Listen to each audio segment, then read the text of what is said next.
Welcome back, everybody. This is Mark 142 of Geeks Chasing Squirrels across the multiverse. My name is Greg. I am the Bat Daddy 52, and I'm here with my homies.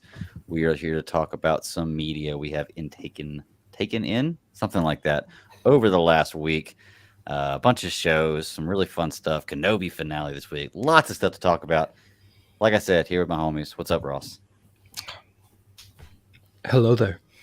That's all I can say. We've had a week. Had a week of some pretty awesome shows. A lot of good fight scenes this week. Yeah, a lot of I don't want to get into too much, but I'm gonna tell you, Wednesday night I was sitting there.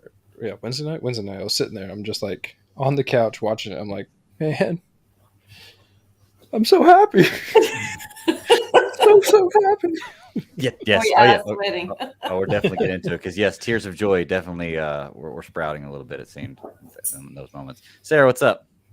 Hey fellas, what's going on? I'm tired. Sounds like it. Yeah, we've had a busy week. I've had a crazy week. So Brian's been out of town, so been dealing with the kids. I was actually your neck of the woods Thursday, so it's just been kind of riding roads and just dealing with the crazy shit that I call work. So I hear you. I'm ready for vacation. I hear you. Yeah, I got a vacation coming up the end of next month. So end of July. Yeah, we're gonna. Yeah, I think first it's like the last day in July, and like the first 11 or 12 days in August. I'm off, so it'll be nice. I'm ready for it. I'm gonna get burned up, sit down on the beach, and just be like, just take me. I don't care. I'm done. You can go to the mountains again. I think we're going to Tennessee again. Should be fun. Well, that'd be nice. Oh yeah. Well, we have a few shows to talk about this week. I know the Kenobi show, the finale, is like the biggest deal. So we're going to save that for the finale, I suppose. Sarah, you haven't caught up with Miss Marvel. Me and Ross want to talk about it real quick. So we're going to go into a few quick things about it, about Miss Marvel here. Not go too insanely spoilerish, but just reviews, what we like so far. And then we'll dive into some other stuff. So, Ross, what's up, man? You said before we started recording you were loving this show. So elaborate. Dude, I have to stick with it, man. The visuals are crazy. Everything that you see is it's so fun. There's so many little, not even Easter eggs, they're just fun little bits that they throw into this show visually. The music has been on point every episode. It's so funny the way that it's not funny. It's so awesome how they're able to mix in the culture with everything's mixed, Yeah. I mean, like it's between the Pakistani rap and I mean just all of the actual, I guess, older cultural music is all really there. Like you get vibes. I mean, it puts you in a place when you watch a show. Yeah. We got a mention of Eric Selvig from the Thor universe. Correct. So it's funny how you get your little tie-ins. We've had Ant-Man. We've had the fact that Scott Lang has a podcast, is awesome. And they mentioned that right off the head of the very first episode. And so now you get all these little sprinkles in of like the Avengers. And so it's funny to see how we're going to get from that big world into this small one back to that one again. I totally agree. I'm really enjoying the show too. I'm enjoying it a lot more than I thought I would. The visuals are kind of insane. The little bitty things they do differently to film, like just the graphics they throw in. Their comedy is pretty punctual in this. Like I love the reaction sometimes by the characters and just like what they do. There's nothing about the show that bothers me. Like that wedding looked really fun. The wedding it looked like you could have a really good time there, and I was like, man, that looks like a really, really fun time. I've never been to a wedding nearly that big, or definitely not that elaborate like that. Like it would be so fun to go to something like that. But I'm thoroughly enjoying the show too. I do not have a problem with the way they portray her powers so far. Which that's most people's big concern, but at the same time, I'm like, well, half the people that complain about it aren't like real true fans anyway. So, it's kind of like talking about the Eternals. What was it that you said? Balga said, "If anyone knows about the Eternals, they don't know about the Right. Eternals." Or if Yeah, anyone knows about Eternals, they're full of shit because nobody knows yeah. about it. Yeah, exactly. So I mean, that's the same way with this. I mean, like Miss Marvel's been one of those things. I mean, some people rarely do you come across someone who truly knows Miss Marvel, Right. and all of everything that I know about Miss Marvel all comes from the really like the expanded Marvel stuff. Like I've seen her in a couple of comic books. I've seen her in a good handful of video games. I've seen Mhm. her mainly always been told as like a C tier story plot line and like a main plot line. So it's funny to see how a television show is working around her. Mhm. And one that's doing like you said, the timing's perfect for the jokes. Yeah. Like you don't feel like you're waiting too long. The It's teenage kid fun humor, and it works for me as an adult. So that's not saying a whole lot, but Right. Adult. Yeah. yeah, Well, I mean, the chemistry between the characters in the show works really well. A lot of great actors in the show, or they're not. I don't actually know any of the names of any of the actors in the show, but they're doing a good job. Is what I mean, and they just have a good chemistry together. Um, this show is fresh. It's like something different than Marvel's given you, and it's nice because I showed y'all that picture that they have the guy sitting next to. It was a meme of a guy sitting next to had like looks like he was having people sign up for a petition, but it had a thing in the front, and it was like watching anything Marvel after Endgame is like going back and playing side quest after beating the boss on a game, and it's kind of true. It really is. To this point, that's a great way to describe it. It's kind of the way it feels. Like I've kind of been here. I can do this, but I don't know. This is nice and fresh for me. Like I had questions after the second episode, and I was like, well, I want to see what they do going into 3. And into 3, they answered exactly the questions that I had last week about give me a villain, like what's going on now. So they did use the first 2 episodes to focus on the character development and building this universe that she's in, making you aware of what's going on. Now they're introducing us to the problem. yeah. So it's pretty cool. And they I'm enjoying opened it. the Yeah. show with a little bit more of an explanation and some. I don't know if you saw the actual carving on the ground of the place that they were in when they found the bangle. I did not. No. Well, there's a certain number of finger jewelry that were that were spaced out all over the floor, and so that was a tie back into the 10 rings in the Oh, in the okay. Iron Man universe. Okay. Well, I That's guess pretty Shang cool. Chi also. So I have to go into that. there's a whole lot that's going on. That's got to find a way to come in for something, and I'm interested to see. Like you said, the wedding was awesome. Brown Jovi, the band, and you knew they were going to bring the band in there somehow, be It in was Jersey great. and not play Jovi. So Yeah, it was great. Like I said, that wedding looked insanely like just everybody was having a great time. I would love to go to something like that. Um, let's see. Panda in the chat says, "I thought that the way Camilla's powers are portrayed are great. In the comics, she stretches like Mr. Fantastic, so they made it a little different." Well, that's cool. So somebody who knows a little more about it, I suppose, in the comics, Mhm. and doesn't have a problem with the way they're trying. I don't either. I think it looks good. We haven't seen much. I'd like a little more explanation of what's going on with the powers. And I want to know what's going on with her mother, because I think her mother has a lot more to do with this um, than we know so far. You're getting little well, it bits and seems to pieces be about family in the past, but the great grandmother is the one. Was she the one that was with the the grit was the the gin. Yeah. clandestines before? Yes. So, Clandestine. Yeah. and then now that there was a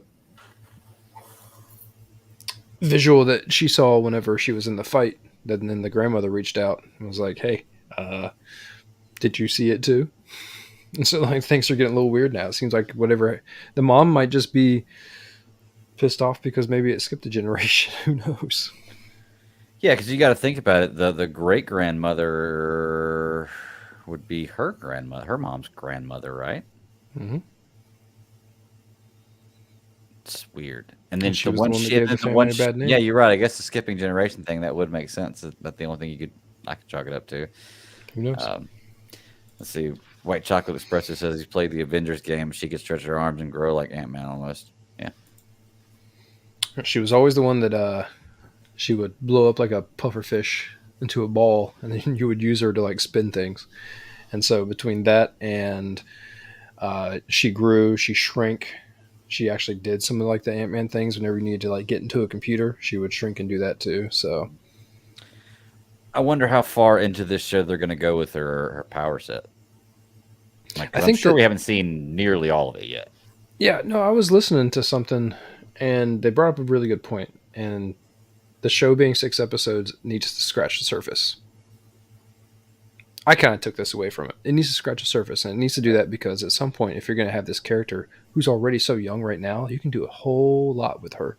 Sure. So if you just scratch the surface, then you can wait for the Marvels movie to get her a costume or get her like a true costume, even if she comes out with one on the backside of this. Um, I think that you're just going to continue to see her power set grow. Hmm. What we see now is her trying to master the basics, and we just had episode 3 of 6, so you can't go very far unless they do a time jump. So Right.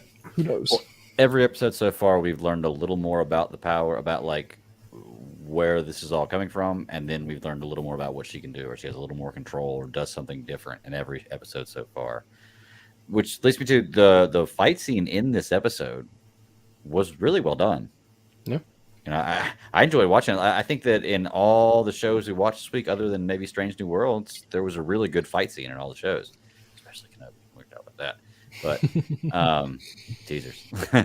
Like, see, I said Kenobi, and Sarah's had her head down, kind of looking at something else. I said Kenobi, and I saw her head perk up like, when I said that. I'm listening.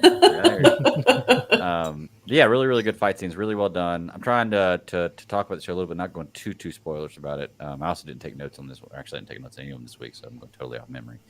But yeah, I mean, the show so far overall is great. We're halfway through it. I just want to know the same question. I just want to know how it's going to tie into this bigger universe. You know, and it may be a thing where you may not know until like there may be a whole second season before you ever really get any kind of real tie-in to that. So it may be a long way away. You just enjoy what I got right now. When does that come out? Hold on. We get the Marvel's movie next July. I don't see anything about this show coming out before then. So the next time you're going to see her, unless she's in some other small tie-in or after credit scene or whatever the case may be, will be next July on the big screen. So I don't know. I don't feel like you're going to need a whole lot more. If anything, she's going to need to be like the Peter Parker, but needs a much bigger guiding hand. You know, Yeah. She's going to need someone to help usher. But in the comic book, she's always been the character that always kept the starry-eyed fangirl look to like all the other Avengers. Okay. She was always happy to be there and always treated it like she didn't belong, but was more than happy to be there. Almost like Ant-Man. Kind of. Yeah. So Penn in the chat says she's definitely going to be in the Young Avengers movie. Kate Bishop, New Black Widow, Kamala, Wanda's kids, Wiccan and Speed, and who knows else. Yeah, you're probably right. I'm sure they're working on some kind of new Young Avengers movie. Never read any kind of Young Avengers stuff. I think it was just interesting. Yeah, would be.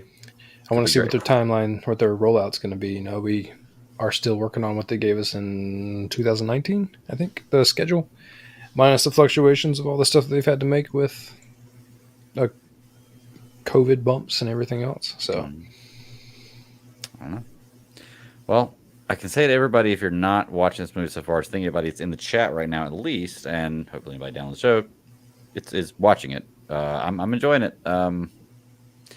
See how it ties in. Do we get a cameo from some big Marvel player in this series, you think, in this first 6 episodes? Do we get a Carol Danvers? Probably. Cameo? I mean, like if you're going to talk about one, or unless at the end she's going to end up on. No, because she's too young. I don't know if you really want to give her identity out. Yeah, you'd have to have someone come to her. She couldn't be on Scott Lang's podcast. No, because then everyone would know who she is. I feel like Captain Marvel could find her though if she wanted to. if she's still hanging Yeah. around. So I don't know. It'd be cool. We'll see. I mean, it wouldn't be out of the like. What's funny is the best part about these shows is it's definitely not out of the realm of possibility, and it's very, very easily done. For all these characters. So really enjoy it. All right, let's move on then, and let's get Strange New Worlds, because that's the last show I watched. I just got done watching that one recently. So this is the Star Trek stuff y'all were talking about that Star Trek does all the time, huh? We're talking about like last time how it just goes off in a totally different world. This is a holodeck light episode. It doesn't Okay. require the holodeck. There have been there's been a Nebula episode in each version, I think. I know they had one in Next Generation. It was actually, I think they've had more than one in Next Generation. See, this one was almost like could have been like a Q reminiscent type thing. Like it could have been, because that's the kind of stuff that Q would do. So to go into a nebula that had some kind of consciousness or whatever, and for like something to this happen, I mean, yeah, that's like 100%. I was like, all right, I remember this kind of stuff. I kind of miss this kind of stuff. I'm not gonna lie, this one wasn't so hot for me because my Star Trek experience is still new, and I like the battle Star Trek type stuff, right? But I do get it. And when I first started watching it, I thought, oh, they're doing some kind of dream sequence, and this whole episode's just going to be a dream. I was like, and they're just having fun acting. I was like, well, okay, I can go with that. Then as the episode goes on, I see they do tie it, make sense of things, and tie it together. And I was like, okay, I appreciate that. I like that better than it being like just a dream sequence and somebody wakes up and it's like, oh, so I'm glad they did that. Well, you always have that story, and you have a nice little tie up at the end. Oh yeah, the best part about this episode was Pike and his character. I love how they made him like the wimp. Hair. Loved it. They Loved brought it. it Loved down. it. He can't play that role well. He did not do a great job playing the role because I just don't believe it looking at him. Oh, but it's so funny. Like you just want to laugh at him and laugh with him because it was very like him and Erica were just like fighting like the whole time. Like, I'm here to protect the king. Well, I'm here to serve the king. Like, he's just absolutely hilarious with his delivery. Yeah. Got a little more tie-in with the story here with the doctor and his daughter, and I guess I don't know if we'll ever see anything about this again because it was almost like wrapping this story up with a little bow. I like the way they wrapped it up. It was a nice little happy ending. It could go one of two ways. I mean, yeah, it could have tied that up to where, okay, happy ending for her, as far as the fact of she gets to live and, all that kind of stuff. And then basically, kind of bringing her back, being a little bit older and him actually seeing that, things are good. So we may not see her again. But like I said, I mean, you never know. You never know. I don't think so. I don't think you'll see her again, honestly. I mean, No. you might, talk about her or that kind of thing. But I think the fact that they brought her back, or when she reappeared older, and basically was telling him, her dad, like, everything's great, I'm, and hopefully I'll see you again and that kind of stuff. So I think, like I said, I think that story's tied up. I think it's kind of releasing the problem. Yeah. Mm-hmm. That was the feel good moment though, her coming back. Cause I'm not going to lie. When I was watching this, I was like, oh man, I got 2 daughters. I was like, oh man, this kind of sucks a little bit, but okay. And then she came back and I was like, oh, it's nice that we got that. Like, awesome. Glad they did something like that. What's the pilot's name? I can't ever remember her name. Erica. Erica, yeah. Ortegos. Yes, I think that's what it is. Yes. Sword crazy. Loved it. How fun do you think it was for these actors to do a show like this? Because it's something totally different than what you're used to, I guess, on an everyday. They said on the after show that they really had fun with it and that they really had problems like keeping it all together because, you sign on to do a show, you're typically, you're not going to turn around and be a caricature of your normal person that you're trying to create on the screen, right? And so when you do that, like they actually pointed out that like when Pike said one of his lines, like it had everyone going slap happy. And it was really tough for them to get a take after that because no one could keep a straight face because he just kept doing the same thing over again. But he was really trying to be that character, and everyone else just couldn't buy it. They were just having too much fun with it. And the further we go on, the more I love Hemmer. Yeah. Because he's like, what the hell is going on with you people? He's like, is this real? He's like, just so like straight to the point. I mean, he can be such an asshole, but I was just like, I just love his delivery. And La'an was the best. Princess La'an with her little dog. Yeah. I was sitting there like that. Talk about a completely different character. She's like, Didn't she do a singing piece? Yeah, she's like, I'm going to sing a song, like if you fall or whatever it is. When she shut up with that dog, I said, "Oh my god!" Yeah. This was definitely a different type of episode of Strange Ones, and I honestly, I haven't seen really anything tying back into the Pike dying in 10 years storyline, other than like one reference in another show. I haven't seen anything else about that. Well, that's what I'm saying. That's what's so great about this. Like I said, the whole, harping on the whole episodic thing. It's like you can have all these little fingers of different stories, and then at some point they will tie back in together. So it's just getting to know the crew, and they will have crazy escapades like that. You come in, like you said, you come into some kind of unknown. It's like Pike was saying. It's like, oh, well, we're just out, just scanning and just observing. He's like, it's kind of nice not having any turmoil or any issues or any of that kind of thing. He's like, this is kind of nice. Yeah. Oh, be careful what you wish for. Yep. And that's the other crazy thing is like, this is year 1 of 10 for him. So if he has 10 years left, if you think about it, like I don't remember the exact dates that like TNG ran for, but the seasons were super long. These are only 10 episodes. I think Discovery's on it. It's going to be on its 5th episode or season. If this show keeps going, they could easily come back and do a callback to, somehow they found themselves intertwined with Mbenga's daughter and the Nebula all over again and get them to help. But makes sense. See, something like TNG would hold that off for like another 48 episodes before they come back to it. Here, who knows? Yeah. Like you said, I mean, they could be completely done for, but well, you said that Star Trek. Yeah, you said this was 10 episodes. Yeah, we got 2 more. So we only got 2 more. So next week's the penultimate for Strange New Worlds. Wow, okay. This one came and went really quickly. I think this episode was one of the longest episodes we've had in a few weeks. It was over an hour, and I think the last few weeks we had one that was like 34 minutes, one that was like 42 minutes. Like they've been somewhat short, but this week's episode was a nice long one. They put so much. Dude, the costume work that went in this episode was ridiculous. They hours upon hours upon hours for one episode. Probably just on Spock's hair. Yeah, you gotta fluff. Oh, Haruna, she looked fantastic. I was like, ooh, I like the little. There was the moment where she stood up, and they had it placed perfectly. Where whatever was in the background with the circle, when she stood up and she had the little things coming off her shoulders. Yeah. Like it was perfectly in the middle of the circle, and I was like, "That's like an emblem or a logo right there. That's perfect. That was done so perfectly right there." Mm-hmm. But yeah, it did look really good. All the characters look really good, and I think that the reason why I liked it as much as I did because I didn't hate it, but it wasn't my favorite Star Trek stuff. But the reason why I liked it is because you could tell they were having fun doing it.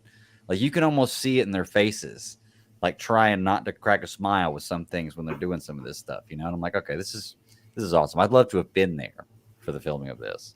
Oh, it would have been crazy. Yeah. But Pike acting like a bitch, Hemmer screaming abracadabra. Abracadabra! You're right. I mean, he is the best. I love him. That part with him was ridiculous.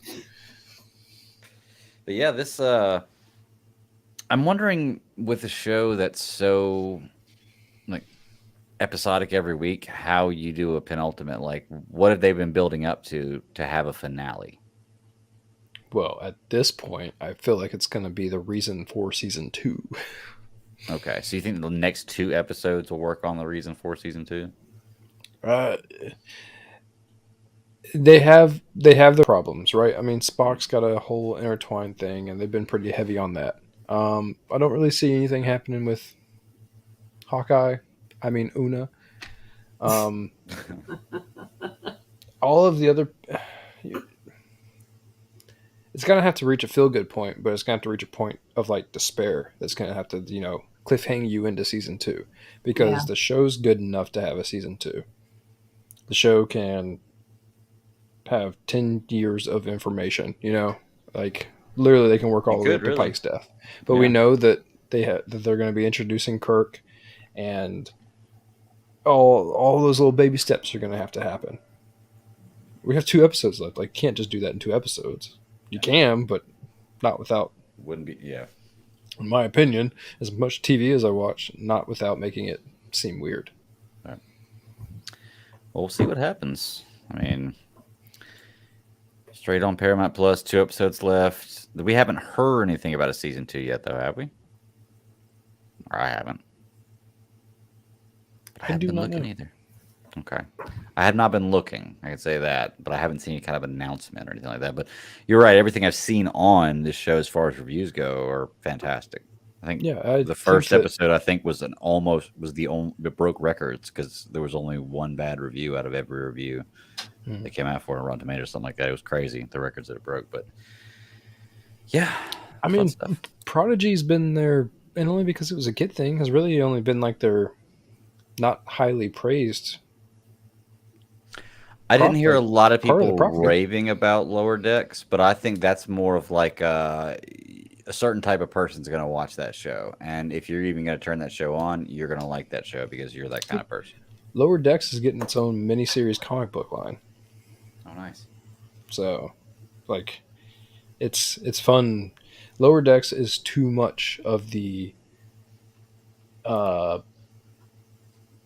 Family Guy, American Dad esque animation for it to go anywhere. Like it's really good. Right. And easy to do. I think all the voice actors like doing it too. Oh yeah. Well, all right. Well, we blew through those 2 shows fairly quickly because we wanted. I know we were going to spend a lot of time on these next 2 because a lot of exciting stuff's happening. Do y'all have anything else y'all want to say about the Star Trek Strange New Worlds Episode 8? I'm just enjoying it. You just Yeah. got to take it for what it is. I mean, because like I said, especially for you, Greg, this is a different take on Star Trek that you're not used to, you're not Right. familiar with. So you came in on the Kelvin timeline. You came Mm-hmm. in with Discovery, Picard, which you still haven't watched all of that yet. But like I said, I kind of directed you some of the TNG episodes to watch to kind of help out, explain a few things. But this is just the fun that is Star Trek. It's like those little interwoven stories that like I said, it connects this, this overall tapestry, but you have all those little threads woven in. So at some point you're like, does it fit? Mm-hmm. What does this have to do with it? But it's character development, it's character storytelling. It's Right. like you're getting to know these characters. It's just like, even though this one was so odd to say the least, I mean, you got to know, that kind of went more towards the story, with the Doctor, and just like prior stories, it's just interwoven stories, and eventually you get to know this crew. So when you do have subsequent seasons and episodes and all that kind of stuff, it starts to make more sense why some of this stuff happens. Right. So it's just that way of the Star Trek storytelling. That's what I love that. I love that. I'm getting there with it. I'm building my Star Trek knowledge up. With every piece I watch, I get smarter. So It's interesting. It can be a little different. Like even I was sitting there watching, like, oh shit, here we go. Here's one of the crazy ones. Okay, and I was curious, like, okay, what caused this? Because it's got to be something crazy. Then they're talking about dopamines and all that. I'm like, okay, you will learn a little bit of the medical and like technical terminology on some things. Right. Not that really makes sense, but so yeah. So I was like, okay, either A, it's going to be something, some kind of entity, or B, we're about to see a Q. That's the first thing that went in my mind. Yeah. They haven't done that yet in this series. No. Good point. It's a So, fallback. I mean, Just- for Picard, it was a real big thing, but like it's a Oh, fallback yeah. for I think other or seasons or shows. Oh God, from Next Turn from Picard, you met that from day one. Like from is there episode one. history with Pike and Q? No. There's Oh. not really So any it's- history with But Pike. they could. We just don't know of any. Like they could do a story like that. We just don't know of any. Is what I'm saying. Yeah. Okay. Oh. But Q did pop up in Voyager. He did harass Janeway, so who'd say he couldn't pop up and harass another one? It's true. He's just. And the story's pretty short too. You know, like Mhm. the crew lost 5 hours. You know, like there hasn't been a long arcing story yet. Mm-mm. So we've done pretty well with each of them being very small segments of. I haven't paid any attention to like their Stardate stuff, but Mm-mm. I also don't know like how long in the time span of season 1 takes out the chunk of his 10 years. So I need to look up, and I'll do it once the season's over. Try to look up the dates from the beginning to the end star date, because of course they start every episode with what the star date is. So I think their star dates go, what was it, more along the lines of the Julian calendar. So that's why it's, so some of it makes sense and some of it doesn't. I'm sure Google can convert that. Yes. Go ahead, convert this for me. It'll work. and then something starts smoking. Yeah. But yeah, I mean, it's Star Trek. It's fun stuff. The cool thing about this episode, like I said, was whenever I first saw it, I was afraid of it being just totally out, just them having fun. But while it was going on, you did see like parts of the ship in the background. Like everything else was like this medieval, story, fairy tale, dungeons looking stuff. But then you'd see like a window in the background with space or a computer terminal they'd use, something like that. And I was like, okay, that's cool. So they're tying that kind of stuff in. So realistically, you're meant to believe, I guess, that the doctor and what's his name? Hammer can see everything on the ship like normal. But what everybody else sees is what we're seeing, kind of. That's how I kind of take that. So It was a stretch. Just wait. One day you're gonna get a holodeck episode, and you'll be like, "What was Star Trek about this?" yeah, I'm waiting for this because I keep hearing about this holodeck stuff, and I don't know. I haven't seen anything referenced about it yet, so we're gonna see. Holodeck is VR for what you would understand right now. That's the best way to say it. And it just Imagine goes you are in on VR. and on and on. Anything, any program you can think of, any situation, any planet, anything. I'll find you a holodeck episode. That could be we'll- dangerous. Yes. We'll get you to understand. That could be Get one of dangerous. what is it? One of the TNG. What was it? Dixon. What's You were Picard's? trying to say it, and I still never looked it up. Yes. Picard's alias. Yeah, and because it was like set in like the 30s or something along. Way It's back. like one of those detective noir type deals. Okay. So yeah, that was. Yep. Plus, I think they got stuck on it because you always have like the the protections. So like for instance, if you have like other characters have like guns and stuff like that, the bullets they're not gonna damage you. Right. Well, in this particular episode, that got turned off. So that's Yeah. really interesting. Someone goes Oh, in no. and messes with it. Oh no. Yeah. Go Yes. figure. Dun dun dun. Well, I'll definitely check that out. Send me the links. I'll look at it eventually. Dixon Hill, that's what it is. Dixon Hill. Cool. All right. Well, anything else Star Trek? Do y'all want to move into some Amazon Prime, the boys? Boys, Yeah. Okay. So Sarah, you told don't me. sound happy about it. Yeah, I was gonna say you texted us the other day and you said that you were stepping away from it for a minute, and like I hadn't watched it yet until today. The thing that And I got can me, understand. I can understand. thing- Yeah, good. the depravity of this show. Some of it, I'm like, I just can't. I'm like, why the fuck would I want to watch this shit? The only thing that really got me is there's a show that I watched. Well, I've actually rewatched it. It was back in the 90s. It was called Roswell, and one of the characters, I can't remember the actor's name, but his character is Kyle Valenti. When I Fletcher. saw that he is Blue Hawk, I'm like, I can't. I cannot rationalize this. I cannot see him as a total piece of shit superhero or soup or whatever. I'm like, I Yeah. can't. Because all these other characters, I'm like, I don't know. It's just like if you have like a really beloved character, you're like, I Right. just can't see you doing that. But I will say this. I was like, okay. I saw some reviews about, how everybody was talking about the story and this, that, and other, the whole, the hero gasm and all that shit. I said, okay, well, look, there's got to be a story on there because, I've been liking the story thus far. All right. I'm liking the story. So I'm like, all right.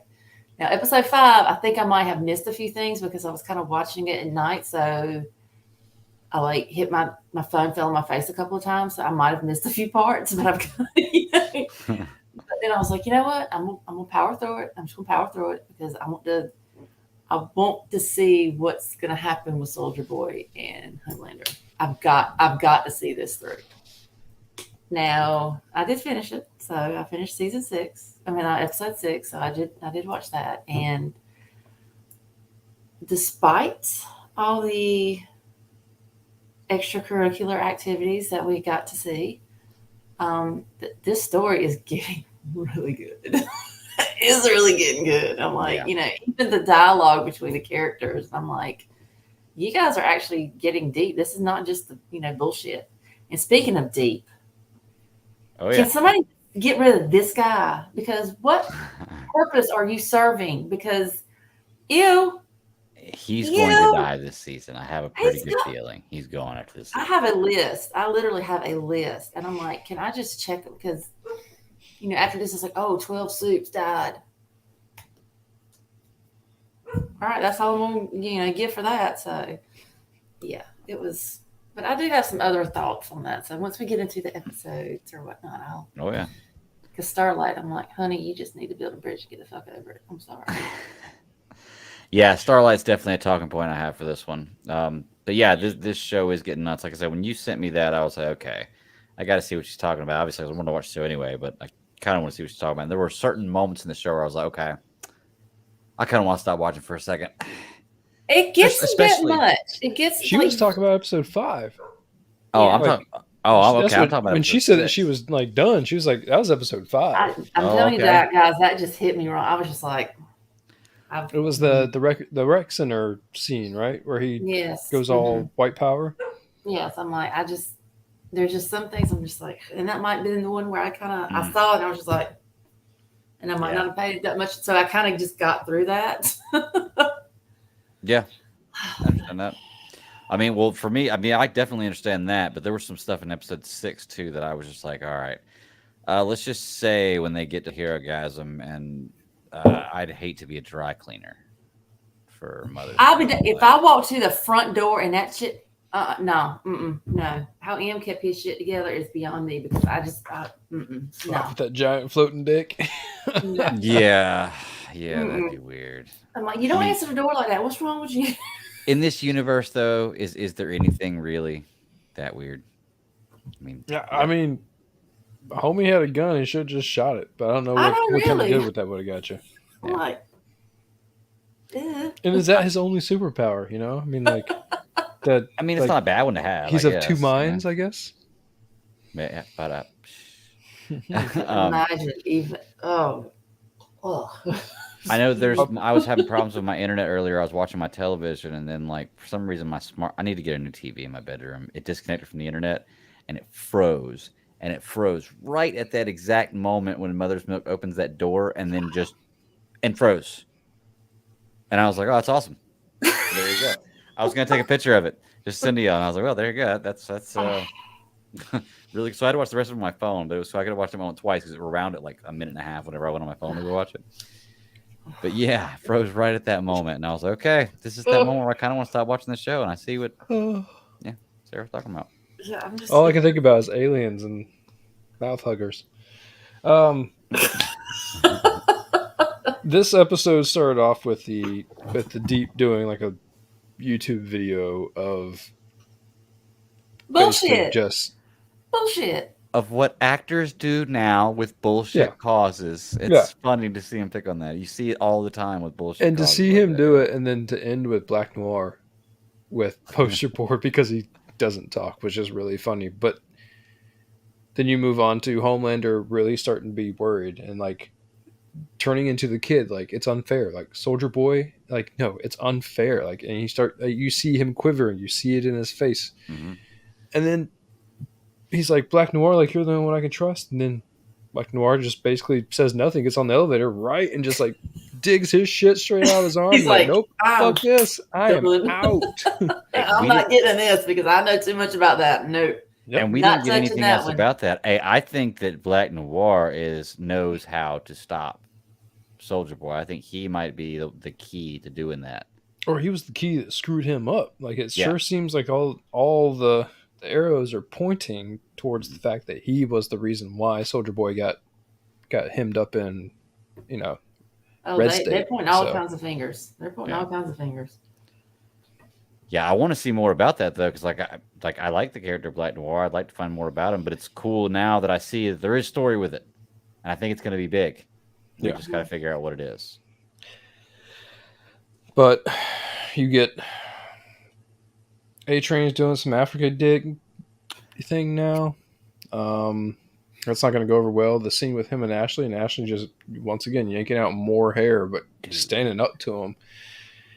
She's creepy. Yeah, She Dude, is she was weird. creepy when you first met her. I know. Because there's just something that chick it's a is different kind of creepy unhinged. now, though. It's like Yeah. psycho creepy now, like Uh-huh. scary creepy now. Before it was like, I don't know, you weren't ever afraid of her. She wasn't intimidating. Now she's a little bit intimidating. She don't have So any weird. more F's to give, dude. It's just like, I'm trying to keep the wheels on this train, but I'm like, just, it is what it is. Anybody can pull their hair out like that, Oof. I think she Just kind of gets so off on much that. hair. Ooh. Yeah, that was like And it happens each time, like even like I said in the first episode where she is banging the director dude and she's telling him to pull his hair out. I'm like, come on, stop. Yeah. Ooh. But hey, since you mentioned A-Train, can we talk about that A-Train and Blue Hawk scene? Because wow, what a way to die! Holy crap, getting drugged like that on the asphalt. Well, the thing And about here's- it, if you think about it, I mean, years ago, I mean, the tables were turned. So Sure. it's kind of like, I don't really want to say poetic justice, but it's just kind of, especially after the other scene where, Right. I'm just like, and you know what? I did, the only other emotion was like, that's what you get, motherfucker. Right. No pity. No pity mean, whatsoever for you. Yeah. I'm like, I don't feel Turns bad him for you into at all. hamburger. I mean, it was so visual. I'm like, oh, but then I mean, are we led to believe that A-Train's dead, or is he I think probably they just want like you. on his last leg? Yeah, I think they want you to believe that he I don't know. They want to be up in the air. Maybe he died, but he's going to be out of the picture for a little while. He's going to But come the back. thing about it, when it comes to A-Train, I don't care. Sure. It's Yeah. like deep. I don't care. I Yeah. really don't give a shit about his story arc. I really don't. Well, I don't care about the deeps, but I want to see what's going to happen with the deep. I mean, like something has to happen. Yeah. But that's I what I'm mean- saying. I mean, it's just I just have no empathy for them at all. I'm like, Yeah. I'm trying to like, okay, yeah, I get you're going through some, shit, this, your brother and all something. I'm like, you know what? And it's like Huey said, it's like you never apologized. And even now, I feel like even if you did apologize, an apology, it don't mean shit, dude. Mhm. It why don't you mean hit 'em. shit.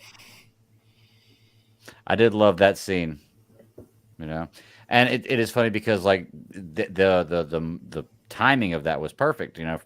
Obviously that's why they wrote it in there at that moment, because I guess A-Train's finally gotten to that point where he's using his head a little more and starting to really open his eyes to what people are saying around him. Yeah, he's getting out of the fame light, the Right. blinding fame light. So now he's understanding, like, it's kind of like, just like with anyone, like the more you grow up, like when you're in your 20s, you don't see certain things. Mhm.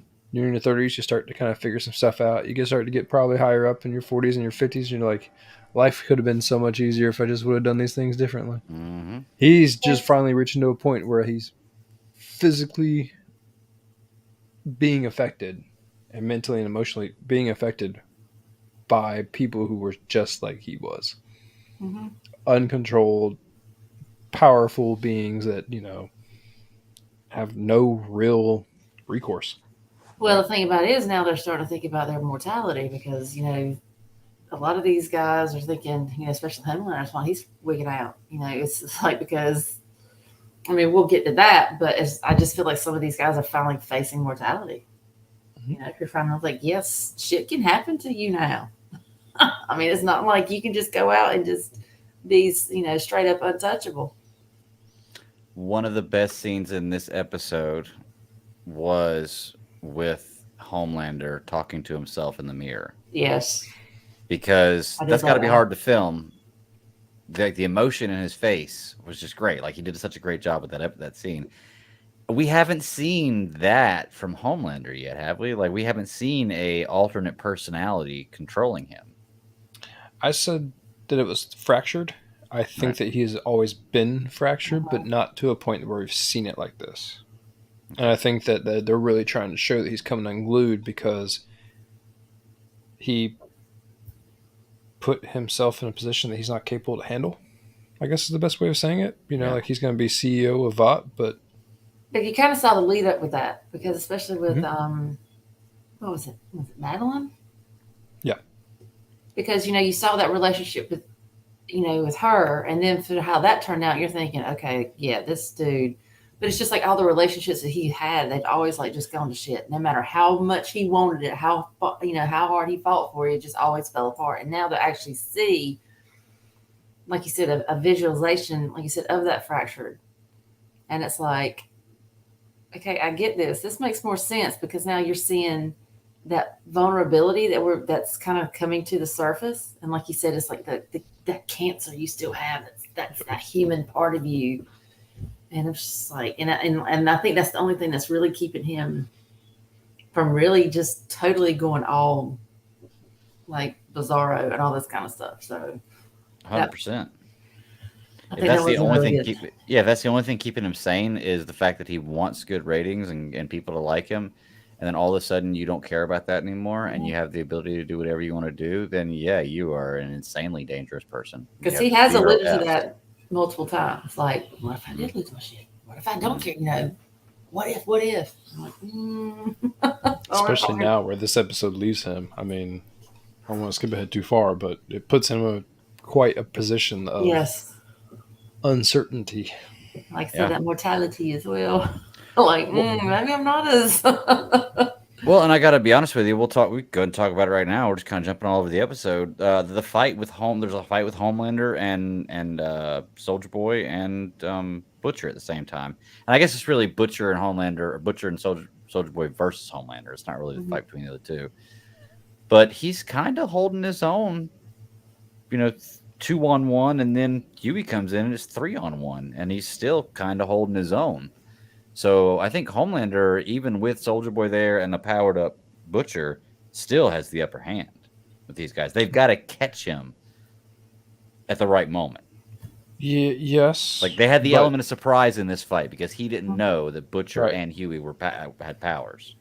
And so the only counter argument that I can create there is that when you put Baby in a corner, Baby's gonna fight back. Right. And he was definitely to a point to where like he wasn't expecting, he was not playing to his strengths as much as he was just making defensive moves the whole time. And then come towards the very end where he was jumped by all three of them, he had to just run. Like that was his thing. He had to run. And he did. Yeah. Like a bitch. Well, I don't know, man. He's living. Sometimes you got to retreat to find another day. I didn't say that. I'm just saying he ran like a bitch. Yeah. We don't see Homelander run very often, but that's the thing about it. He's never come up against anything that fought back like that. Normally, it was like one and done. It's a great fight, though. Awesome fight scene. Yeah, and I do love that. Like the one time he shoots Butcher with his laser eyes happens to be the time that he has powers. How convenient. How crazy is that? And I was like, that's still pretty cool, though. Because that makes him believe at least that he's dead, But I like Soldier Boy's shield. Like, it's so heavy that you can't even move it. That's pretty cool. Yeah, it's totally a mix of, like, Captain America's shield and Thor's hammer. I like Soldier Only Boy. because it's heavy, not because anyone's worthy. But it's like Huey's just sitting there, like, straining to, like, even move it. Yeah. I like Soldier Boy. You know, Yeah. I like the actor who plays him. It's a good character. It'll be interesting to see where they go with him in the future, or if he even makes it past this season. He's his, but it's like the more you hear about his character, like him in the, I guess, the hotel room talking to Huey, or just some of the things he says, especially talking about liberty shit. I was a firecracker. I was like, oh, Huey's like, oh shit. I was like, I'm not touching that one. I'm not touching that one. Oh yeah. But it's just, and then talking about Cosby, I said, oh my god. Yeah, that was great. There's America's a lot dad. to America's unpack there. yeah. And then the first thing you want to do when you walk into a hotel room after, whatever, it's like you want to, crush pills, snort them up your nose, and then, drink whiskey. I'm like, of course, okay. I mean, he was in Russia for years.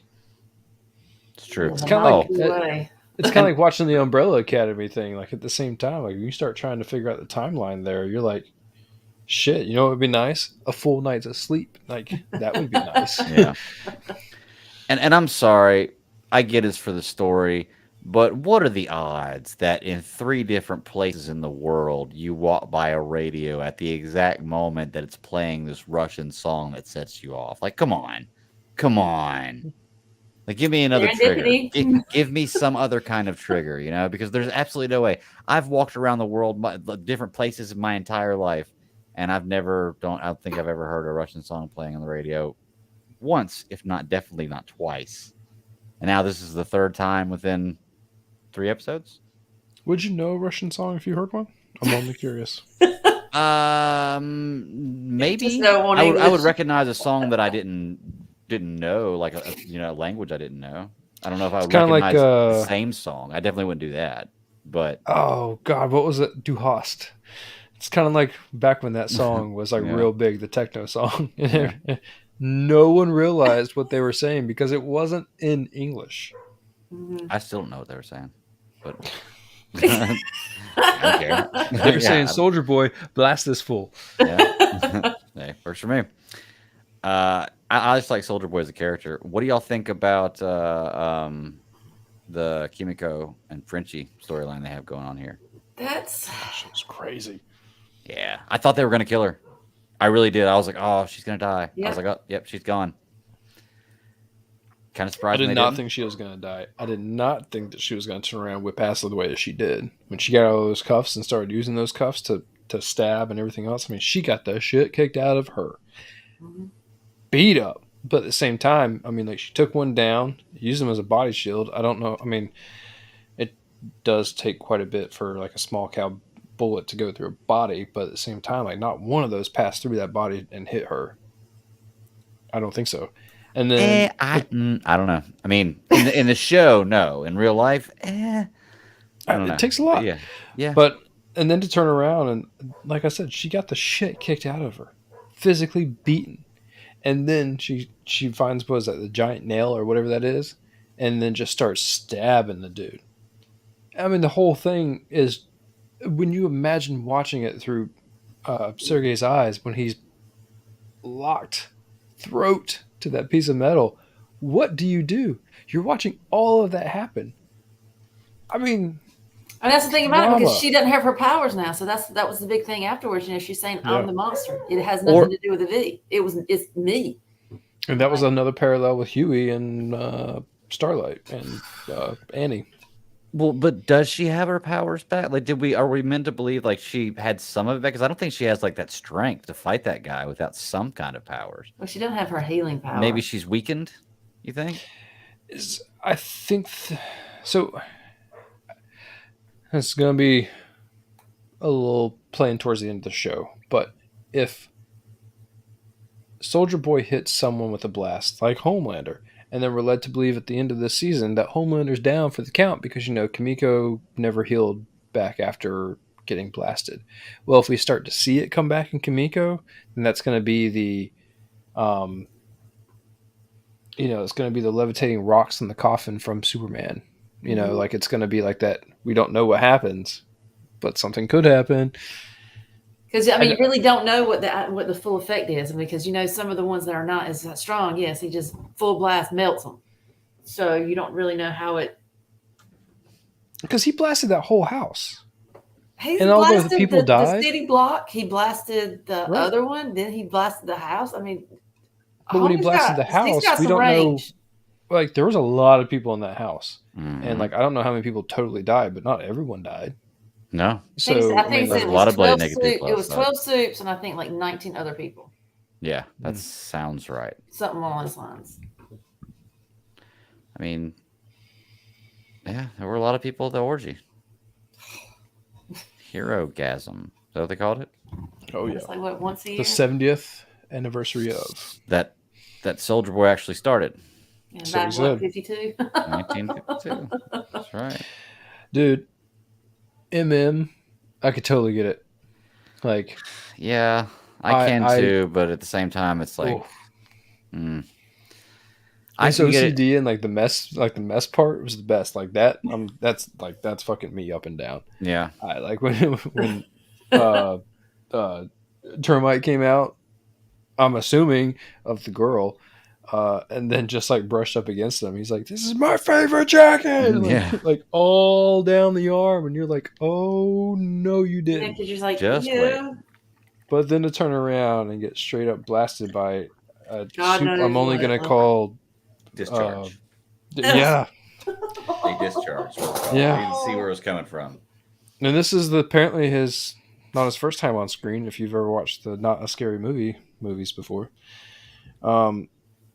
just that massive blast, holy hell! I wouldn't be able to stay there. I'd be like, all right, I'm out. I'm done. Oh, yeah. When he Whatever's was going physically on. shaking, I'm like, Yeah. I get it, dude. But you know what I would have done? Fucking would have turned around and just shot every last bullet in the clip at that motherfucker. Like, I don't care if you die or not. Yeah, there probably would have been some kind of ass whooping. Not gonna lie. Oh, The only thing I don't get about him, and I do, but I don't. Like, dude, I understand your heart, but like that moment where he's standing there with Soldier Boy and he wants to go fight him, yeah. and I'm like, dude, like nobody's questioning your heart, man. Seriously. But I am questioning your brain right now because it's pretty damn dumb. Like, no matter 'Cause how no you one's cut questioning this, if there you're gonna is survive. there is no way you come out of this on top. It's one of Or those you things like, basically hey, it's just just giving up. something I just got to do. I got to do what I got to do, no matter what the outcome is. Like, it's just, like I said, it's just make you feel better. If it kills you, so be it. But hey, at least I gave it an A for effort.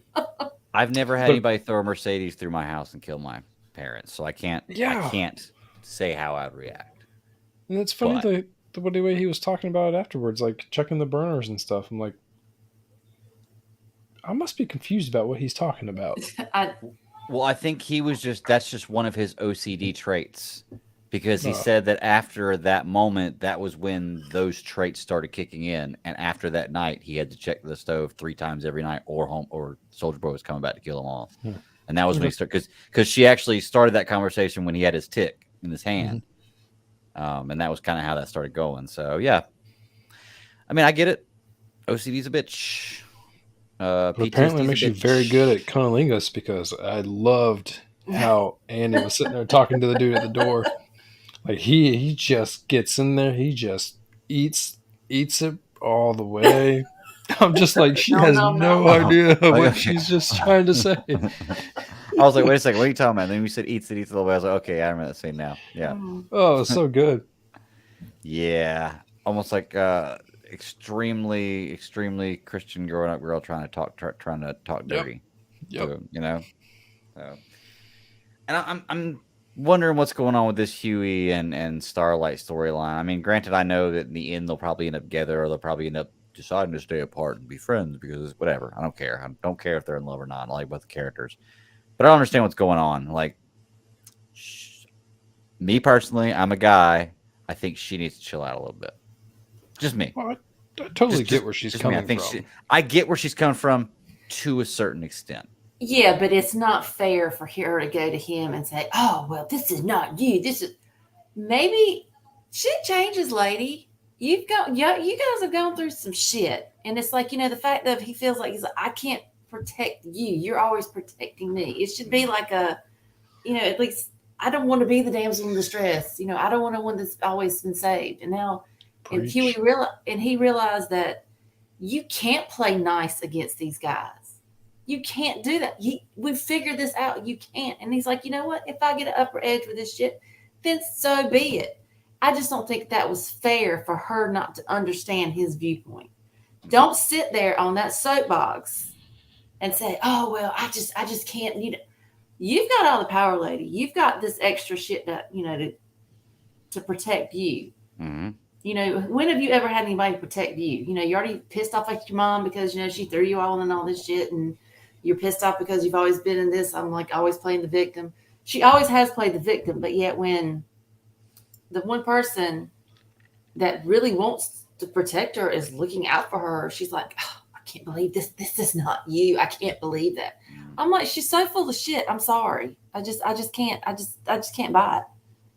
No, I agree with you. I think she's gone. I think she's gone overboard with it. Like I can understand being upset because with what you just said, you're absolutely 100% correct. Like she doesn't realize what it's like for him to never be able to experience being that guy or always having the fear of being inferior. Like whatever is going on right here, I could die at any second because of that. She doesn't know that he's going through with that.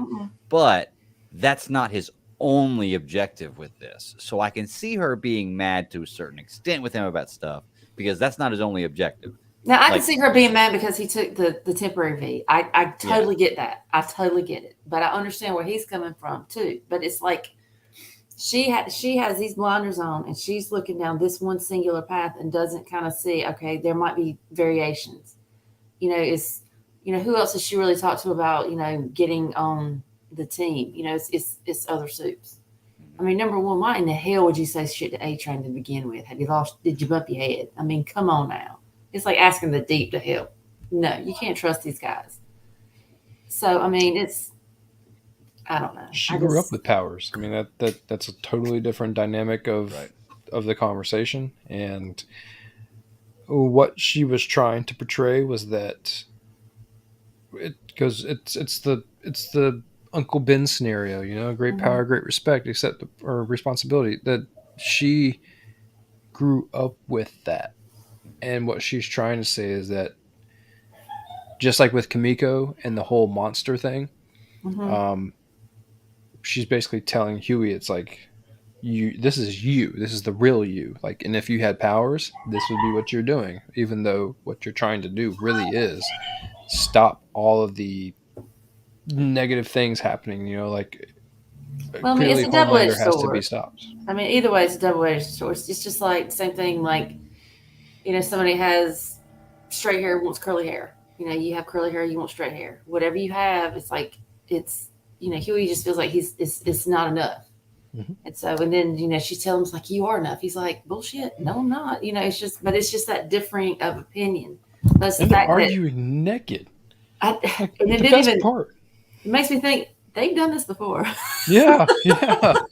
Absolutely. I would have been totally cool with seeing Huey naked if they would have showed me Starlight naked. That's all I'm saying. Like when that scene happened, I was like, okay, I would have been fine with it. The fact that they, like I said last episode, they give Huey a power, and he still Huey's the shit out of it. They give him strength and all this other stuff, but he can teleport. But when he teleports, he can't take his clothes with him. Like that, like the guy is forever an embarrassment, And like, it's a great little problem to have.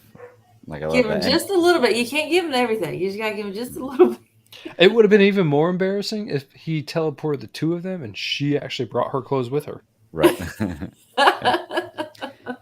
Do we think Maeve comes back? Do we see her again? She has to at some point. Yeah. We didn't see a body, so I mean, she has to at some point. It's true. Just wonder what's going to happen with that one. It'll be interesting. Maybe brainwashed. Maybe she comes back as a bad Maeve. I don't know. Well, maybe she cuts the deep stick off. That would be cool. It sounded weird. Cuts the deep stick off. Oh, cuts the deep stick off. Okay. There you go. That sounds even more weird. Yeah, I thought you said cuts the deep stick off. I was like, what does that mean? Cuts the deep stick off. No, okay, but yeah. Unless the octopus gets it first. It's already got it. So, yeah, That's already the thing got that keeps it. Already because got it. Don't octopuses have beaks? I think so. This one has a hole, apparently, then. The deep likes. Real good. His wife is a little weird, too. Like, I'm interested to see what's going to happen with that relationship in the future. I think he's going to pop on her pretty soon. He's going to explode. No, something's gonna have to happen. I mean, she's the mother caretaker of the relationship, and he's out trying to bang egg-legged creatures. So Yeah. And can I ask too, what's up with the deep? Like, what about him makes him be part of the seven? Like, I get he can talk to fish and maybe something with water, but like, have we ever seen Deep in a fight? What would Deep do? Like, if you're not in a water source, what would Deep do for you? Is he a fighter? Does he have any other powers other than talking to fish? And well, fucking no, fish? yeah, it definitely seems like he's the Aquaman of the scenario. I mean, Yeah, you but know, the Aquaman's a Namor badass. He can Aquaman. fight. Well, I mean, yeah, He's Aquaman straight up, the orange and green suit riding the seahorse. That's that Aquaman. Ooh. White Chocolate Espresso said, I think she bangs Homelander. I was thinking that when she first actually showed up at the building.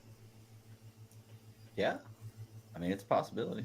Maybe I she don't kind of know. like takes try to takes him under her wing, so to speak, to kind of to comfort him, in all his.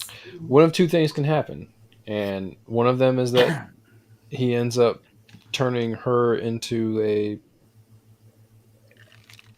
martyr for the deep, or this little conniving woman is going to turn into like a Madeline style whatever for Homelander. What do you mean when you say that? Mama character.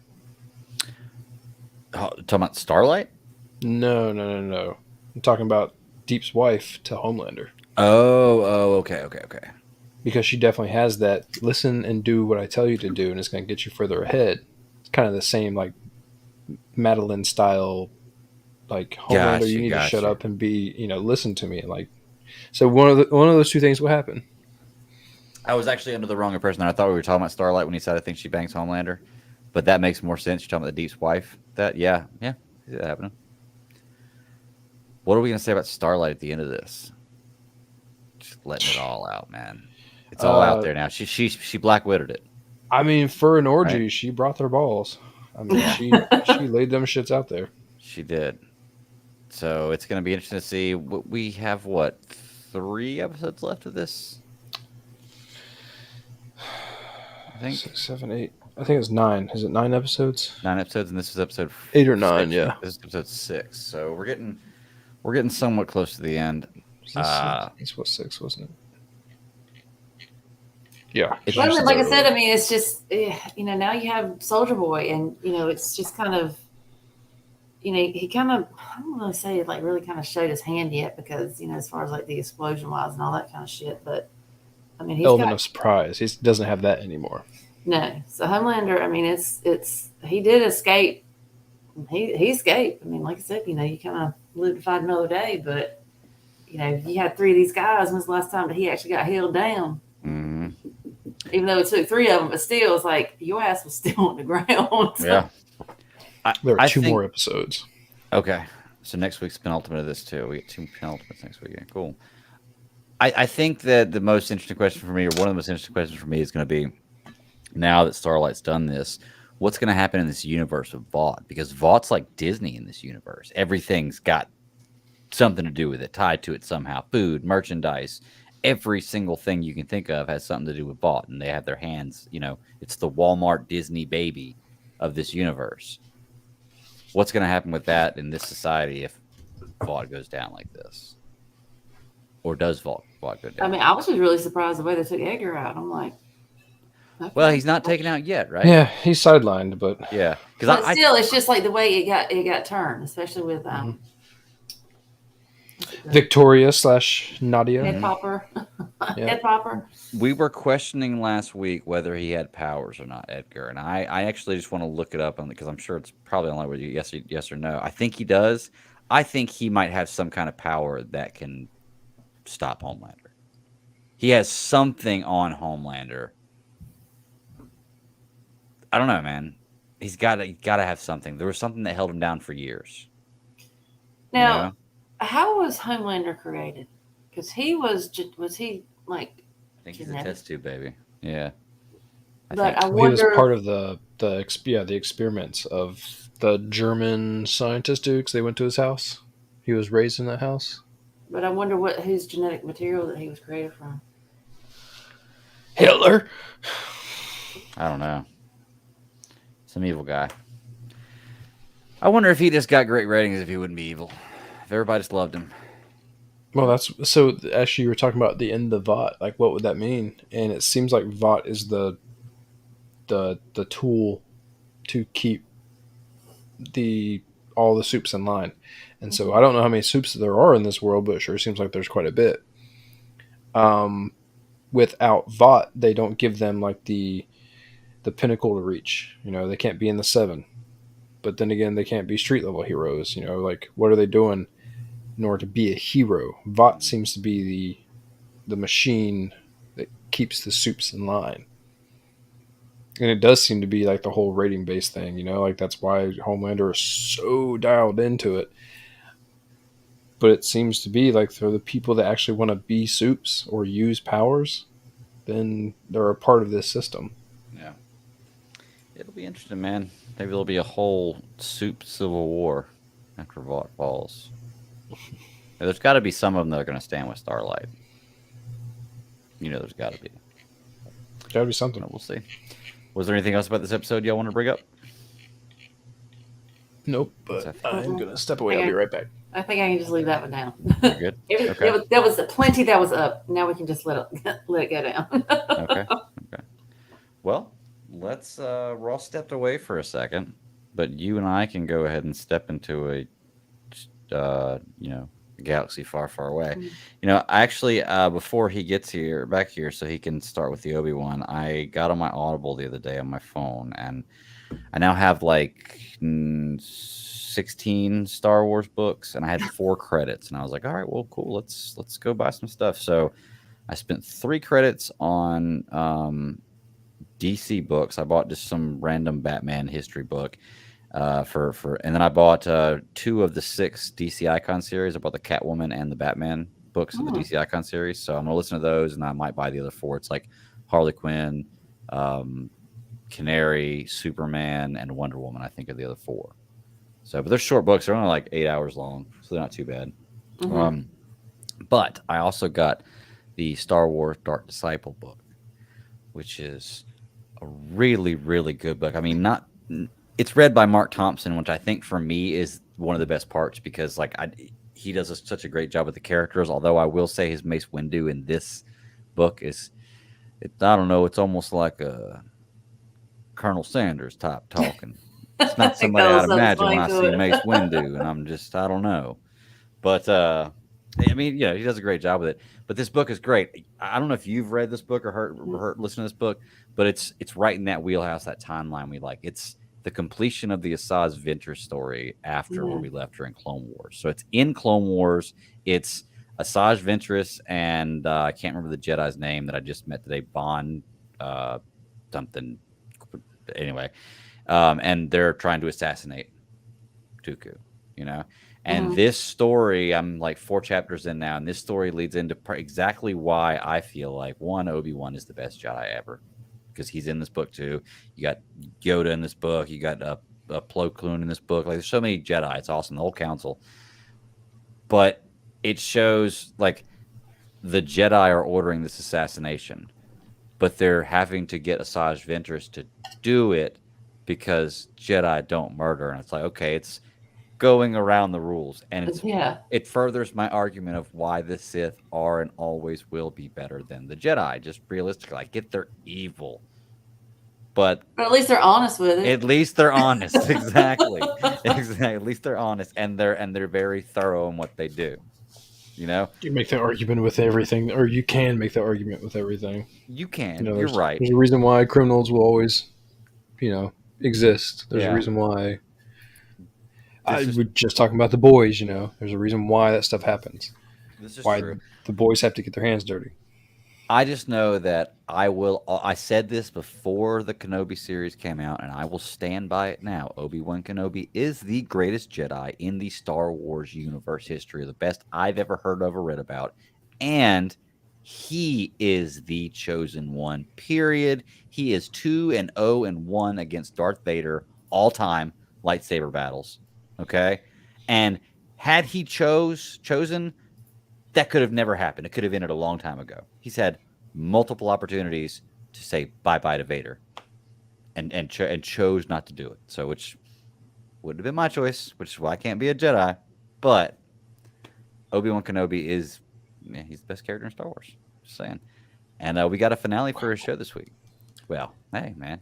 I love it. You got so much of. Okay. Pull yourself together. Yeah. Pull yourself together. That was a bold statement. I know it. That was a bold statement. How about this? He's definitely the best Jedi. He's my favorite Jedi by far. I would say he's my favorite character. I'm diving into books now and learning a lot more about characters I already knew and a lot of new characters. So of course it's always subject to change. But just all in all, man, I think he's definitely my favorite character, and I think this show did him justice, man. Especially this finale. I had a friend who hadn't watched any of it till after the finale came out, and I asked him, I was like, "Have you seen the finale?" He's like, "No, I haven't watched any." And I told him, I was like, "You're a big Star Wars fan.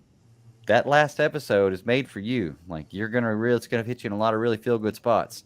And he went home that day because he works the morning shift. Like, he comes in at like 3 in the morning. He gets off at like 11 in the morning. So he gets home and he's starting to watch he watches the first 3 episodes. He's like, "It's good."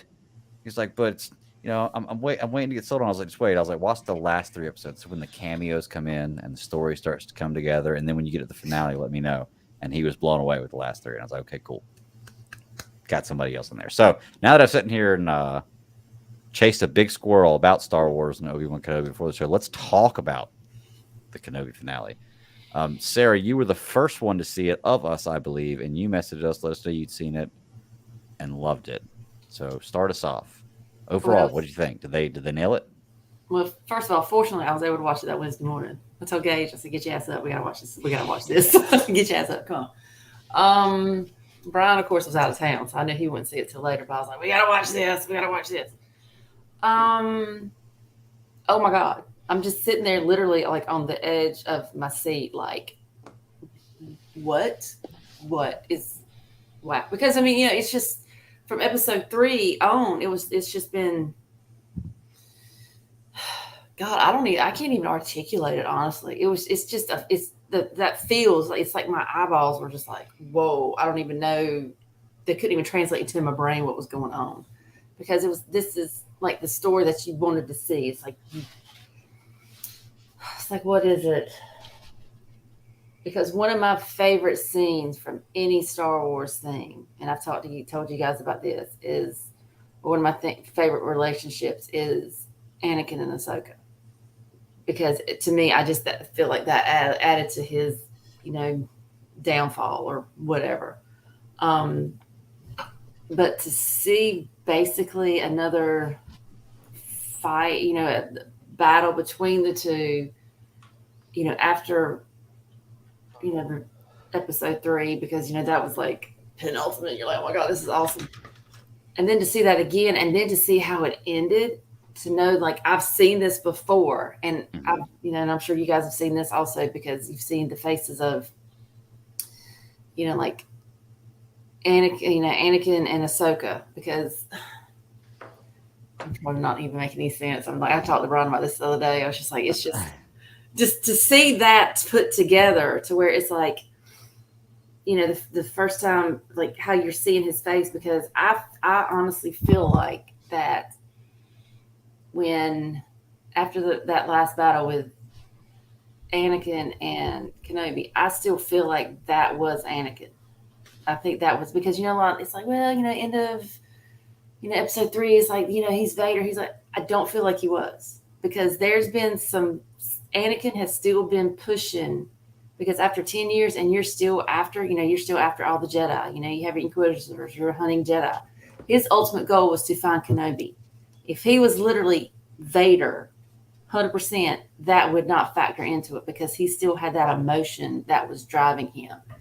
So after this, and especially, hearing all the, the things, which we'll get into that, but just my overall, it was like, once you saw his face, and it was like, and the the voices, like the voice, and he said what he said. I'm like, there's Anakin, and then at the very end where we did have a little cameo, even though it was very fleeting.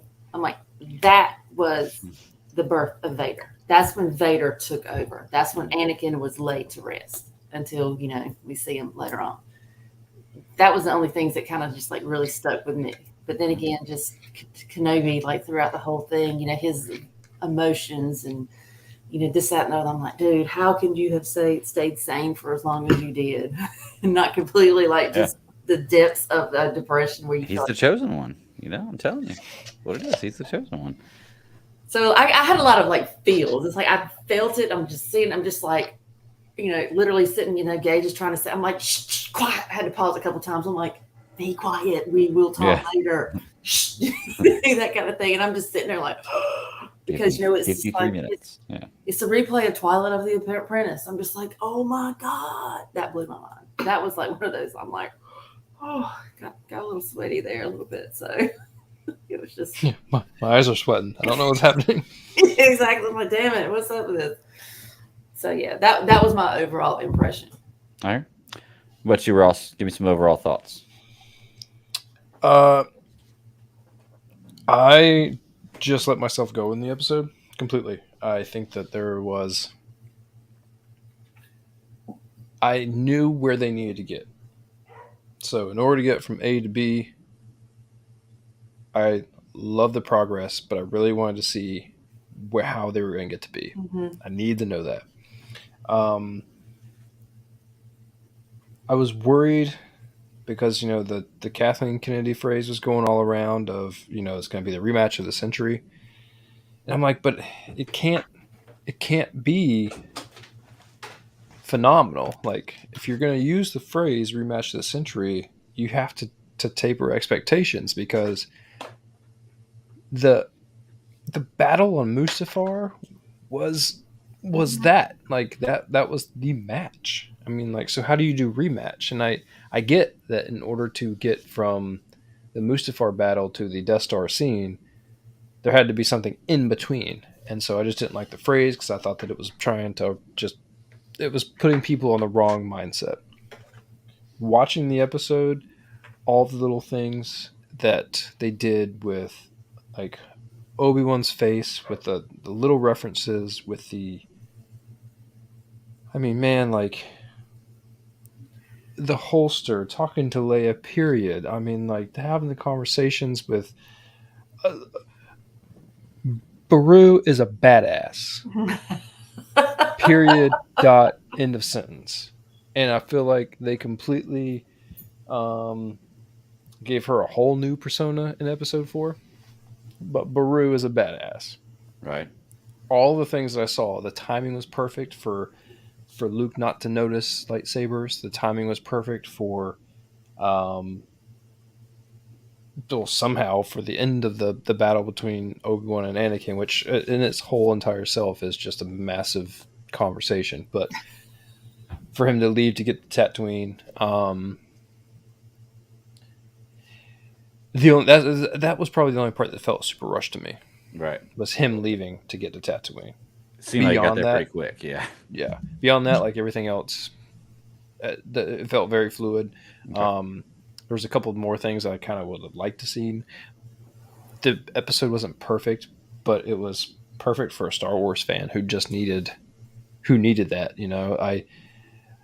Like I said, to get from A to B, the arc of Obi-Wan and where he started to where he finished was impactful. Mm-hmm. It was a statement all on its own. I thought that it was wonderful. Yeah. I agree with almost all those sentiments about everything. Actually, I do agree with all that, man. I really enjoyed the show. We're going to give it a 1 through 10 rating after this, and it'll be interesting to see what y'all's rating is for this one, because I know mine's going to be very high. Now, that being said, there are some things about the show that I felt they either did incorrectly or I still question. So it's not a perfect show. Mm-hmm. But for me being an Obi-Wan Kenobi fan, for the story that I wanted, for what I got, I'm insanely happy with it. They left it at a point where you can continue to tell these stories too, which is awesome. It's not closed up, over ended. It's nice. I mean, you may not have Vader in the stories, but you can tell these stories. I said before going in that I had one question they had to answer in this, and I thought that they didn't answer that until the very end when they finally did, and I was like, okay, I'm okay with that.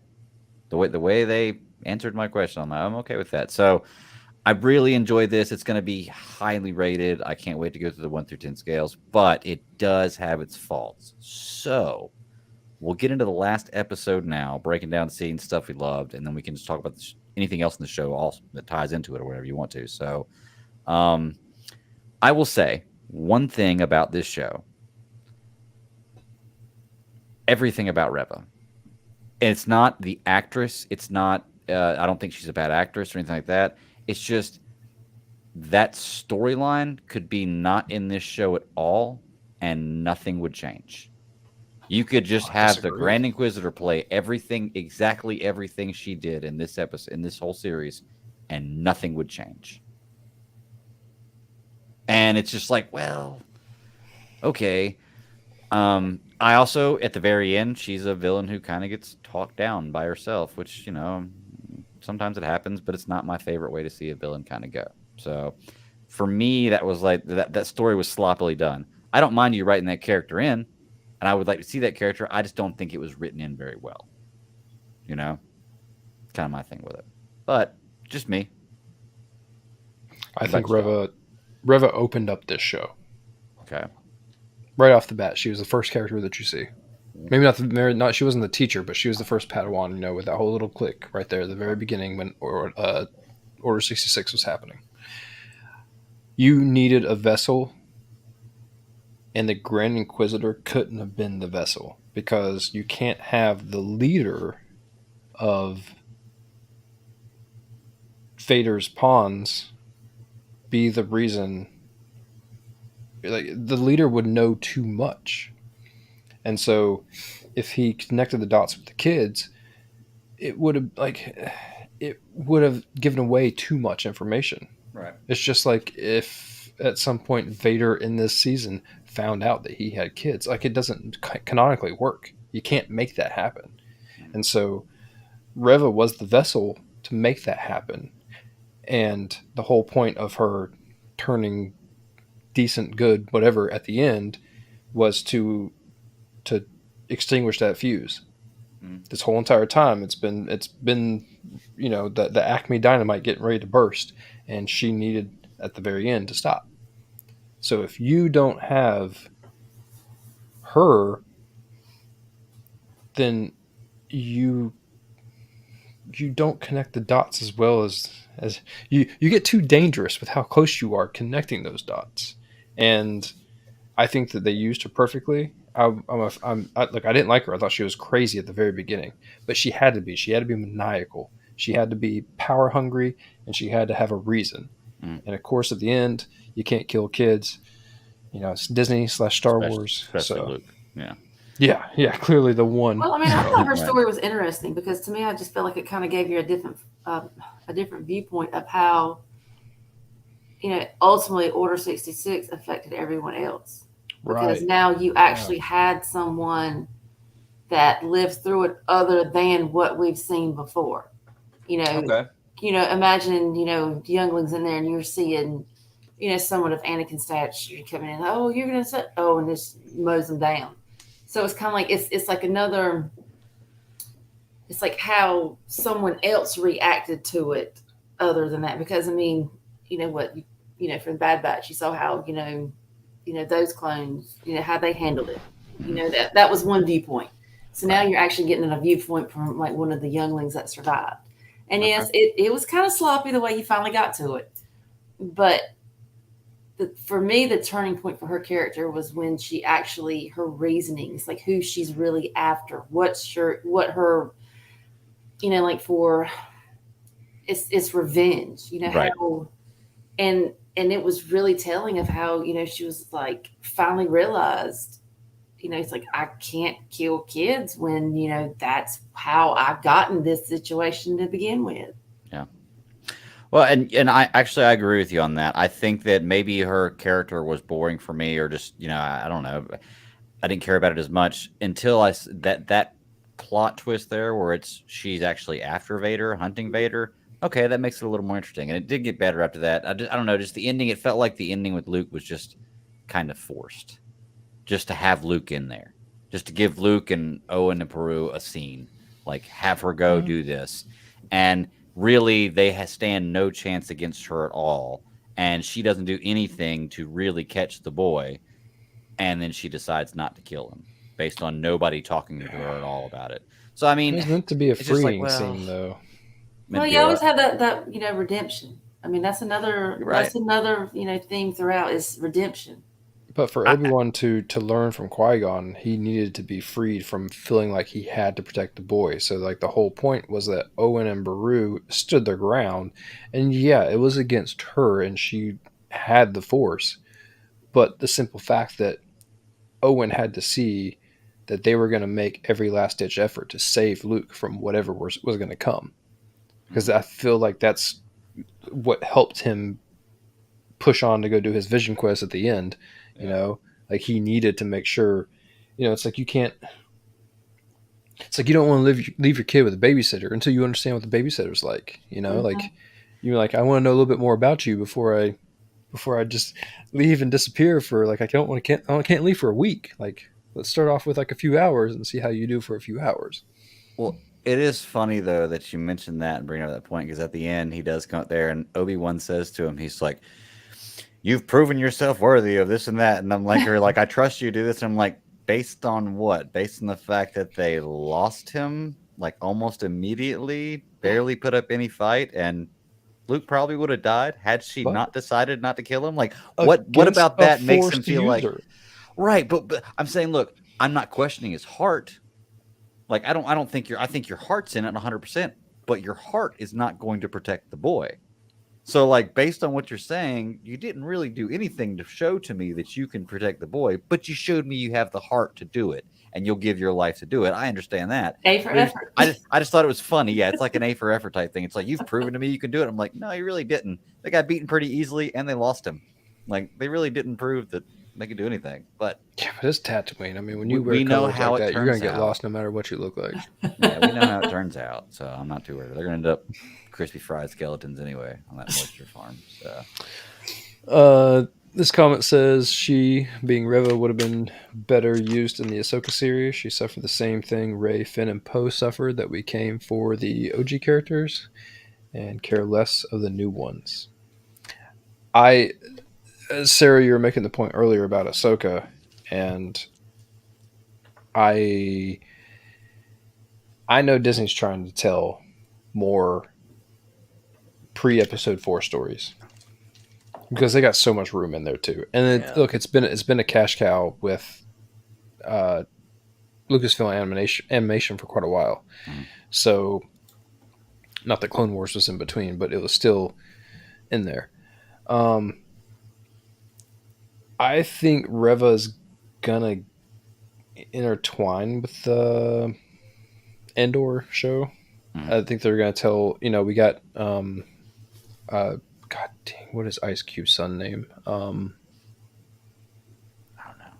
Roken. O'Shea Jackson. So the guy who plays Roken is O'Shea Jackson. Okay. He's gonna want to be a part of it no matter what. Dude's already like a self-proclaimed Star Wars fan like crazy. The line that he has in this show, to where it's like, I'm just beginning, when he's talking about helping other people, like, he's going to be in there. Like, how are they not going to bring him back? I'd like to see. I thought the character was great. I'd like to see him in some more stuff. Yeah. And so, if you start to figure out how do you intertwine Force users who don't have the gravitas, the weight, the majesticness of someone like with the Skywalker name, then you need to figure out other ways to do it. They did it in Rogue One with the wheels. God, I can't think about that either right now. The guy who were the I don't know. Lord, you lost me. You remember names better than we do. Yeah, Rogue One, the blind dude. Yeah. Oh yeah. I knew you're talking about. I don't know. I can't think of his character's name. Yeah, I can't think of his character's name either. But they were essentially like the Church of the Force, Mhm. is what that was seen as, and so you need a way to continue on to tell a story of like the Force, or to tell a story that feels like a Star Wars, and I feel like Reva is a key point that you can bring into something like that. Mhm. It's been rumored that there was always going to be like Obi-Wan 2 or something was going to happen. I'm like, I told you guys when I watched this episode, there will not be a season of Obi-Wan that will carry this weight. And that No, will be the downfall of any season that comes on after this. you're So right. what I think it's going to be is a spin-off. I said that Okay. for the last couple of weeks now. It's going to be a spin-off show. But even then, it's going to be like a loose spin-off show. So I've been developing Reva as a character for this season is going to have legs somewhere else. Mhm. What You I could. don't like is Ahsoka. I don't like how they don't bring Ahsoka in, period. Yes. I know that she's busy. Mhm. And I know that she kind of disappears and falls off the map. You know, the whole Rebels scenario. Twilight of the Apprentice happens after this. Like, all of that happens in like the isn't Rebels like 5 years prior to episode 4? Not sure. I But think it it would make falls in that sense. Yeah. window. So about 5 years away from now, where It's they end up 5 years here now. after this. So Yeah. Vader comes in contact with Ahsoka after this, Mhm. which no matter how good that fight was, this fight was phenomenal. Yes. I just wish that they were able to. I wish that Obi-Wan would acknowledge Ahsoka to some extent. Like I want that connectiveness, and I know that she kind of. I know what happens at the end of Rebels. I Mhm. know that's why we get her in the live action time frame that we're getting her. But I would like some sort of like acknowledge he had a Padawan. You know, I mean, at the very Right. least. Mhm. Well, I loved in Clone Wars in the what was the last 6 episode last season? Was Season it 7? okay? Yeah, but it was only like 6 episodes, wasn't it? Yeah. It's only, yeah. Oh, the newest one. Is that what you're Yeah, talking about? where they Mandalore actually stuff? show the Order 66. I love how they have the scene where you see Ahsoka in the Jedi Council with Obi-Wan talking to him, and she walks out the door. And the moment she walks out the door, it cuts right to the Jedi Council movie scene. And it's like, okay, so I'm connecting that. So, like in the movie, when I saw that, now I know right before that happened, that was the last moment that he probably ever saw. So, well, I don't know. I haven't seen all of Rebels. That might be the last moment he ever saw Ahsoka Tano, you know? So it's like, wow, okay, that's crazy. It's cool to have those connected to that connect those dots. But yeah, I think that I said that last week. I think it's weird that we never hear Obi-Wan with watching Clone Wars. Never hear Obi-Wan even attempt to look for Ahsoka or mention it or anything. Yeah. I mean, I don't know who he'd mention it to because nobody else would know her other than somebody he knew that knew Ahsoka, which he hasn't spoken I feel to like you have to anybody mention like it to Anakin. In Yeah, one of the okay, battles, in one of the battles, to yeah, screw with his okay. head or something like that, or Yeah.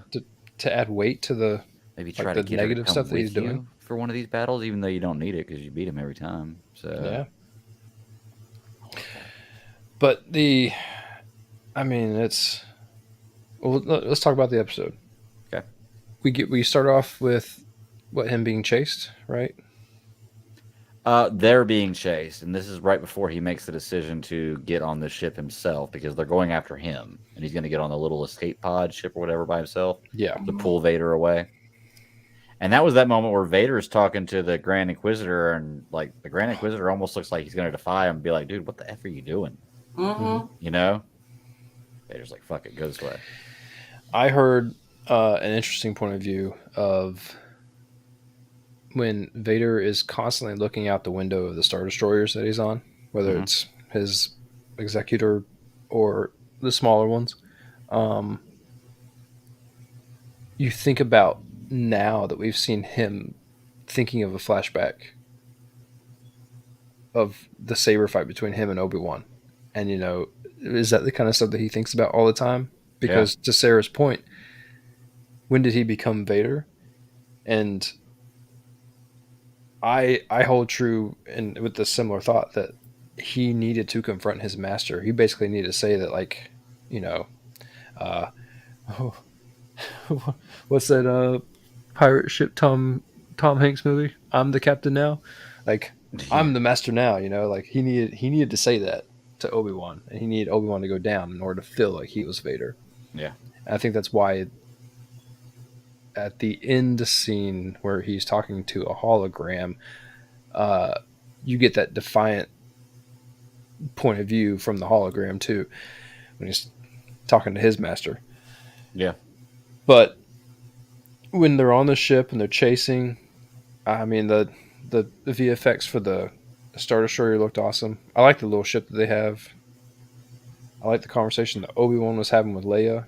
Lola was making everyone feel better, and she's already being 10 years old and doing those things.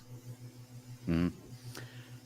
I like the Obi-Wan and Leia relationship in this show. I like the way they handle it. I have no problem with that stuff will go on. However, it does bring up a retcon for the original movie.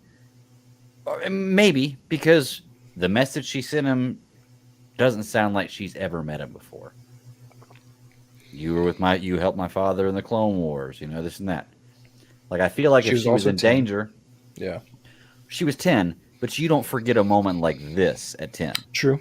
you know? So I But feel we see like her. Oh no, you haven't yet. Never mind. haven't seen Rebels. I Yeah, haven't seen yet. Okay, you can say it. I don't care. But it just seems like it's like, well, I feel like if she was sending that message to Obi-Wan like in A New Hope, she'd be like, "Hey, Obi-Wan, remember me from like 8 years ago? Hey, I need you to come help me out because 8 years is not that long. Rather than you served my father in the Clone Wars, and you know, even though there's the line that helped me, Obi-Wan Kenobi, you're my only hope, which my wife says to my dog all the time. Now it's funny.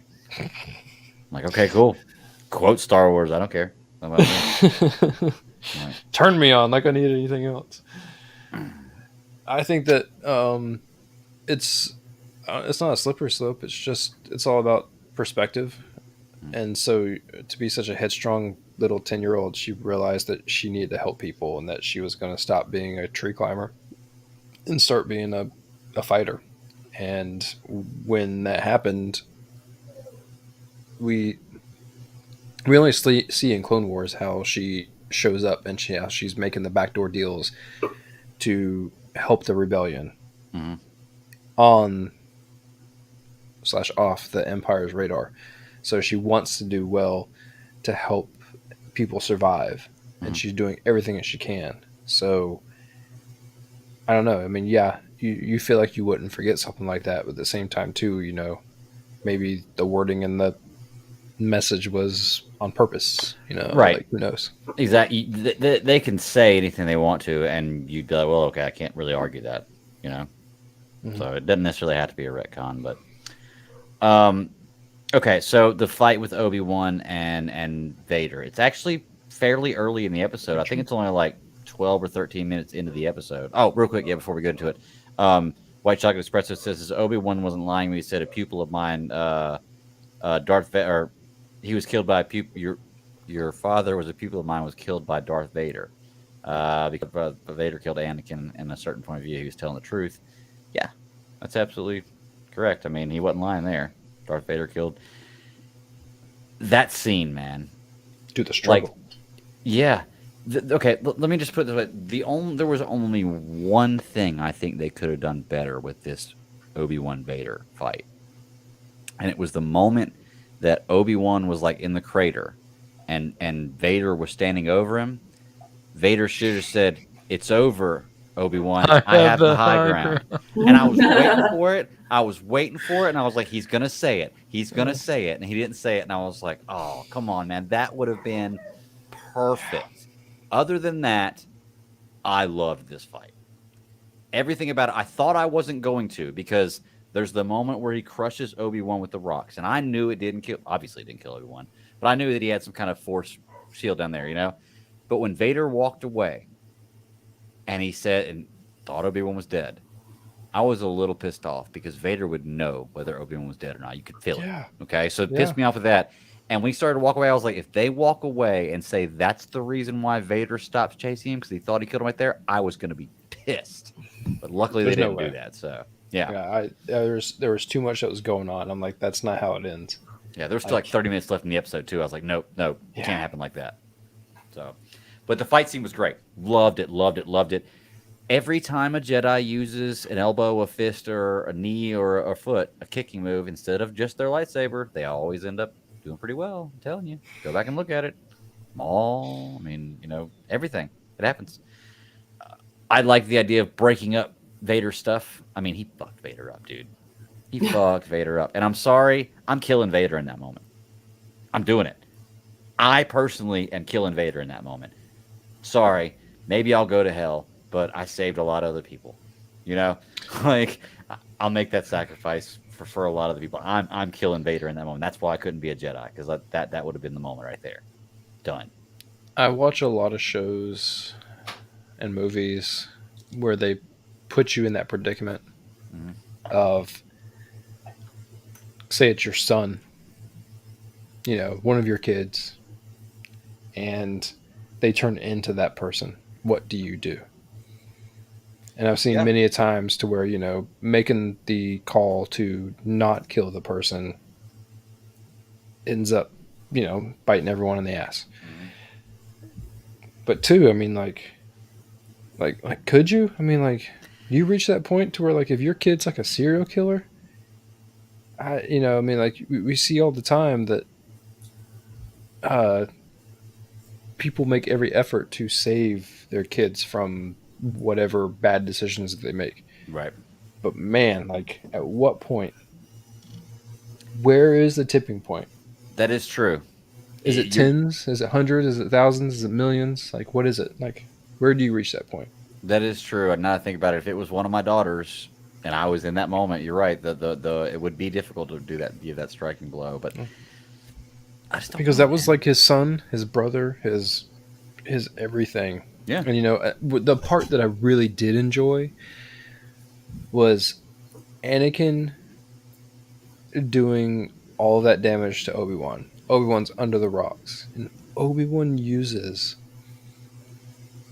And this is going to sound cliche and stupid, but Obi-Wan uses like the love of the kids and like the protection and like everything else. Like you see Luke and Leia, you don't see much else. You see Luke and Leia in his eyes through his vision or whatever he's having. He uses that. He uses his Anakin's kids to save himself, to try to keep pushing on to fight against Anakin. And I thought that was really deep, and you can call me whatever for thinking that way, but like I was like, that's because we watched this show. We watched him turn into Grandpa Obi-Wan. We watched him, hold hands with Leia. Like, whoever thought that would have happened? Right. Not in my lifetime. Right. Yeah, it's like you said, man. For Star Wars fans like us, this at least for me, it's exactly like the Star Wars story I needed. I didn't even really think about the Star Wars, like my Star Wars fandom, until the other day when I'm like in the grocery store and I look at my phone and I've got like a Star Wars background on my phone, and then the alert goes off and it's a lightsaber sound. And I look at my shirt and I have a Star Wars shirt on. And oh, look at that, I've got Star Wars socks on. And I'm like, man, I'm a bigger Star Wars fan than I really give myself credit for, So, yeah, it's for fans like us, like you said, it really hits all them feel good spots. There were moments when they started that fight that, like, I shit you not, that like I'm looking at the screen and I was so happy with what I was seeing that I was almost tearing up. Like I could feel it, like in my eyes. I was like, this is amazing. Like this is exactly what I wanted. I had to see one really good fight with these guys, and I got it. And just the way the ending was, with the broken helmet and the broken voice box and going back and forth. Now, was that actually Hayden Christensen in a helmet playing that part? That's awesome. Yep. Like really, really cool. And so well done. Like that ends the story of Obi-Wan and Anakin right there. It's done. It's over, And for him to use the words that he used, like it was very like, I killed Anakin. Anakin was weak. Like I needed to be stronger. And that was, you feel that. Like, here's the deal. They didn't just connect dots to episode 4, to make you feel that, because anyone that saw episode 4 without knowing the rest of what happened in Star Wars. Mhm. Remember the very first time that you've ever seen it, Darth Vader was the sinister, dark, no redemption. Like even by the time you made it to episode 6, you're like, there's no way that they're gonna redeem him. Like Mhm. he cut off his son's arm.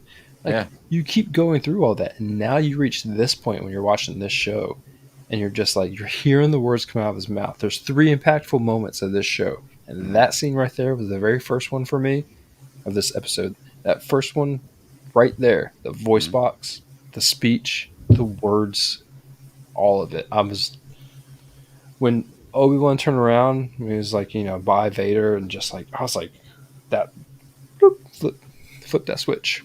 Obi-Wan should have destroyed his ship before he left. Should have destroyed Vader's ship. Just a little, But you know what? Obi-Wan I should guess have destroyed him.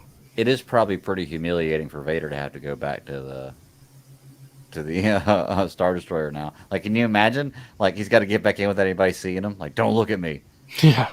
Like, what do you do? Because you just got your ass handed to you.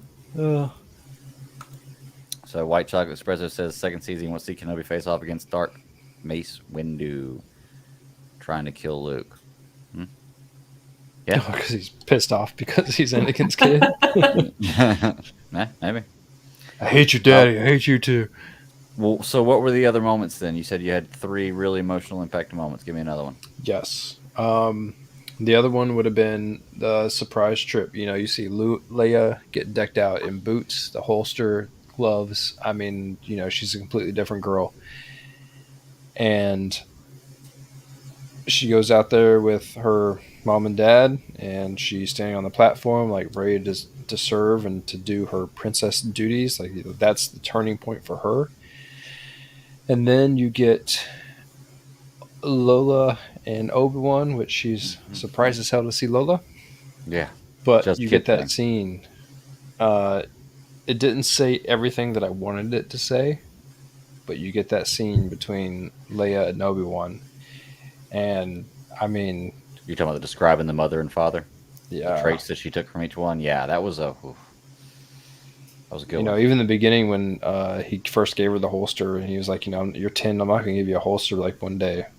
But then you get to this point, and like he's describing her true parents to her, and you're just like, oh, dude. See, that's why I have a hard time believing that she would ever forget that. True. Like it's just, come on, you're not going to forget. Like 10 years old, you're, I guess, Yeah, but cognitive imagine enough something to you try to understand say to a remember. 10-year-old and like remember this forever, and then ask them in like 2, 3, 4 years, and like I don't remember that. Yeah, I guess. But I mean, my kids remember vacation from when they were 5. So I feel like, I don't know. Like I said, it's an easy fix. They can say whatever they want to. They just, but it is kind of a little retcon with that. You're right with the Luke stuff, though. They did a good job walking that line with Luke, not seeing lightsabers or Force user. You would have to explain to him what happened, why somebody's chasing after him. But that could be explained any way you wanted to. Yeah, exactly. Like that could be simple, but yeah, that my third moment was, Ben, do you want to meet him? And when he met Luke and he, the hello there, and he comes out with it, like that was my third one. Like it was that was the one where you just like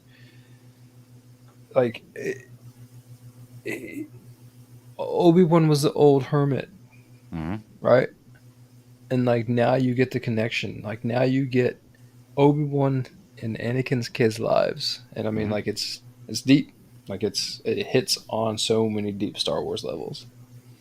Well, when Anakin hears the name Luke hears the name Kenobi in New Hope, and he's like, "Well, I know an old Ben Kenobi," and it makes it sound like it's like the guy who sits out in front of the gas station all the time down the street, or the hardware store down the time all the street. That's like kind of the image I get. So now you get to see how he got that image of the guy who. So I guess now he's just going to know an old Ben Kenobi who's like a merchant or a mechanic or whatever he does, and comes and is just in town and comes around. We know him as a neighbor type thing for the rest of his life. I was like, that's pretty cool the way they wrote that in. I did like that. But not just that. Think about like the other years that continue to go on to where Obi-Wan is just watching Luke, and not in like a creepy pedophile way, but like in a Like I'm watching the kid grow up. Right. Like you don't like Ben can't interject because the moment like Ben interjects, like it's too soon. Like something goes wrong. You know, like there's just something that just doesn't work. Mm. But the moment that Luke comes to him, I can't imagine Ben containing himself the way that he did in episode 4. Like that's difficult for me because it's like I've watched you grow up, and not only have I Okay, watched okay, you grow I get up, what you mean. Like not like going nuts, like oh my gosh, it's finally here type thing. I yeah, get yeah, that. yeah, 'Cause I was not gonna like say he did kind of spill the beans about everything pretty quickly. right, But I guess right, it was right, one of those moments like I look at it like when the Avengers used the Tesseract. Like it's like him showing up at Ben's thing. It shows them that he's ready for the next level of battle. You know that he's yeah. ready for this because you showed up here. Or You're you don't ready have a for this. choice; You you're know? gonna have to be ready for it. Yeah, in that moment. Yeah, exactly. So I do wonder though, had that never happened, like what would have been had to have done to finally go to him and like could it have been like in his 30s if Vader never finds Leia. Now that's another thing you can do right there too, because Yeah, we never know. In episode 4, in A New Hope, does Vader know that Leia is his daughter at that moment? no. Okay. I mean, you feel like someone would with force We powers never would truly feel know the that. moment that he finds out, right? Because like we just know that he meets Luke, and then in episodes 5 he tells Luke that he's his father, but we never know when he finds out. No, Luke's feelings for his sister, the way he found out from Yoda, are what give her away. Right, but I mean to Vader. Like I know how That's what Luke I'm finds saying. out about Leia because Yoda even says there is another Skywalker, and that's how he Darth gets to Vader know him. finds out through Luke, Through Luke. who Okay. finds out through Yoda. Once Okay. Yoda is like, your sister, he's like, I have a sister. And then he's like, Leia. Leia's my sister. That's when Luke figures it out. He can't hide it because, he didn't start using the Force until like he was a teenager / early adult. And so he wasn't able to mask that. And then Darth Vader was able to pull it out of him. Okay. That's how they connect the whole handshaking thing. Like, I'm going to pull thoughts out of your head. Mm-hmm. Vader was able to do it without the whole handshaking thing. Okay. Makes sense. I believe it. Vader was a badass. So. Well, what else? Is there That's anything why else when about he's this? like, that end battle, he's like, your sister. I don't know if you remember that from Return of the Jedi, but that was like Yeah. real big. Yeah, I love remember fight that. scene. I was just wondering, like, do we ever see a moment on screen where Vader, like, it clicks in his head? Like, we never Right really. It Return does of right the through him Jedi. right there. Okay, so that's the And he moment where it finds clicks for out through Vader Luke. too. Okay. Yeah. Well, I guess that makes sense. Because I mean, you could look at that as he knew that going into that fight. You know, like we don't know how long he's known, but I guess that does make sense. You could say that was the moment he realized it, and there was just no like reaction. Like, okay, cool. Well, Yep. you have a sister, and she's mine too. So I don't know. Cool. All right. So, is there anything else y'all want to talk about this episode? Because I do know I want to give it a grade, a 1 through 10. Because we did this with Boba Fett. We did this with Mandalorian. So this is the next Star Wars show out. I want to see where this one stands compared to the other ones for y'all. I've only got little things.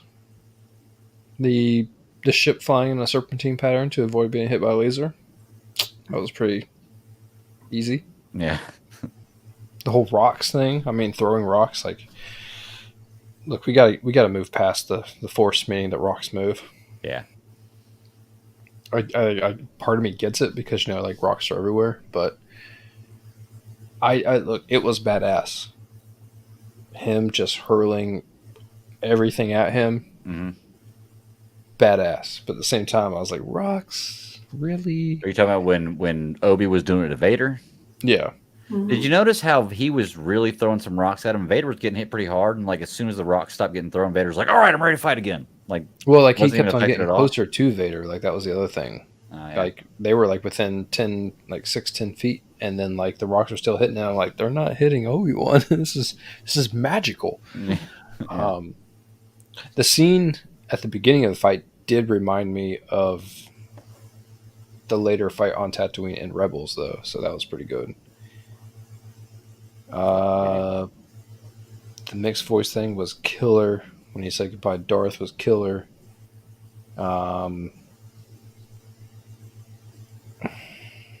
It was weird because the ship didn't have hyperdrive, but the getaway ship that Obi-Wan was on did have hyperdrive. Thought that was like a slight overlook.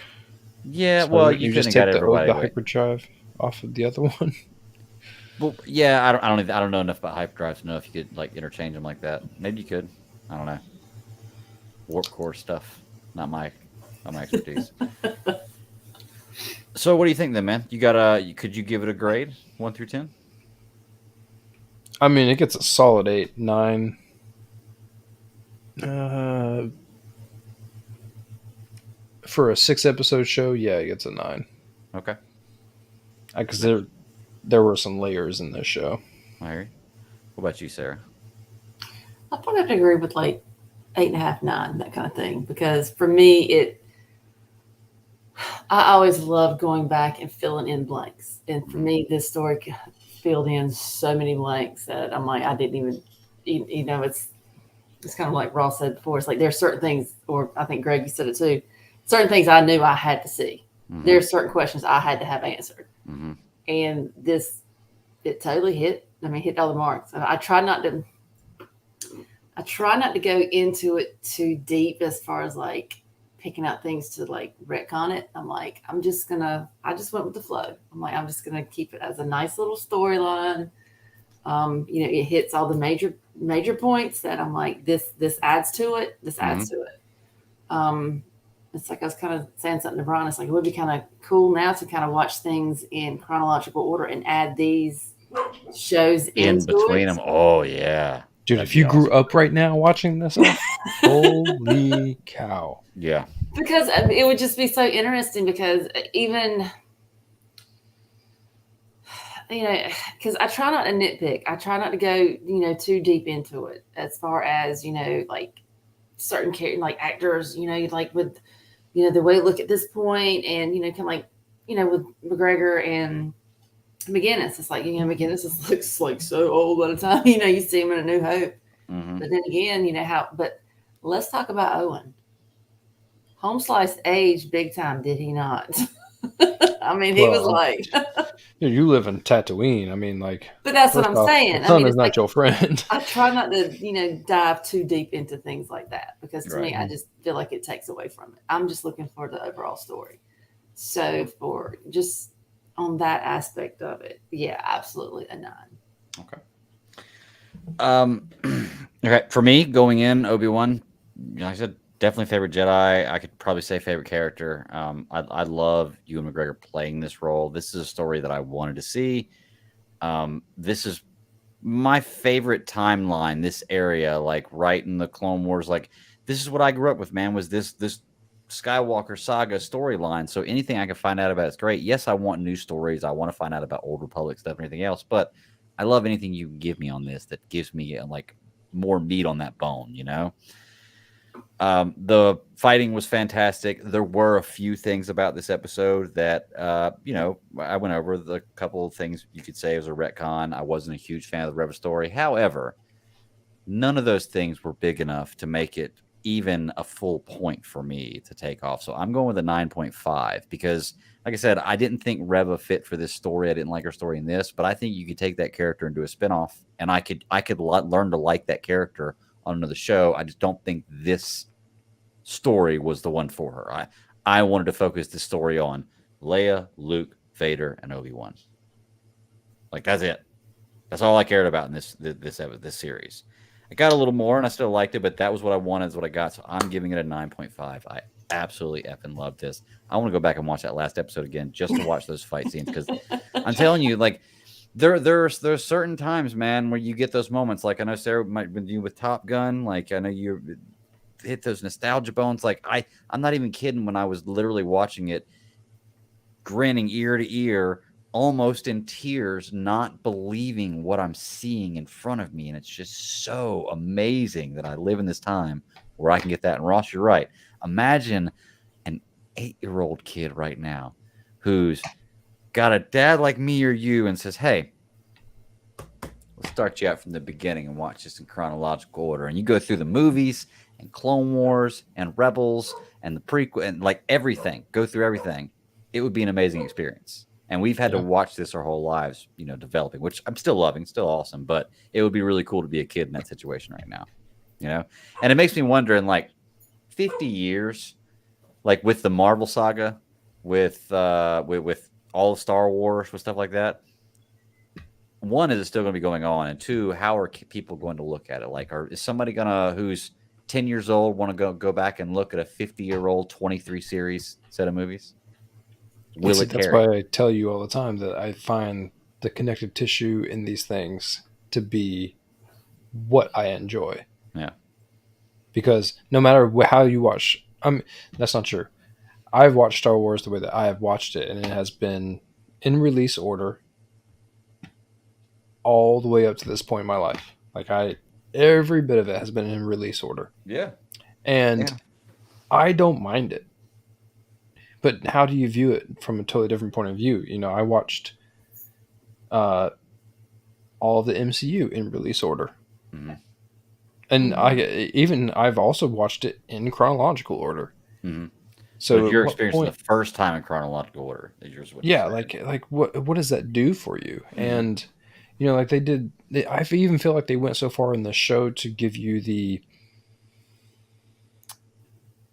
voice progression of Obi-Wan from Ewan McGregor to Alec Guinness. The hello there was a little different. Right. Like all of that was kind of a little bit of a jump. Like they felt like they were kind of trying to climb that hill. Mm-hmm. And look, I appreciate that wholeheartedly. But you see things like the other two things we didn't talk about were the Emperor scene and the Qui-Gon scene. And so when you have the Emperor, I was expecting like a more screwed up hologram, especially being on Mustafar where, like you would imagine that a signal is absolute crap. But to be more along the lines of episode 4, not... He was on the Death Star on that one though, wasn't he? That was kind of in deep space. It was episode 4, right? Like I'm not like losing my mind. Where they had like the real screwy, like it wasn't. I don't even think it was. Damn, I can't remember his name either right now. I don't even think it was the actual Emperor at that point. It was someone else in makeup. But like the actual hologram was so bad that like I was expecting that. Right. The Qui-Gon scene was. I mean, it was necessary. But a little underwhelming, wasn't it?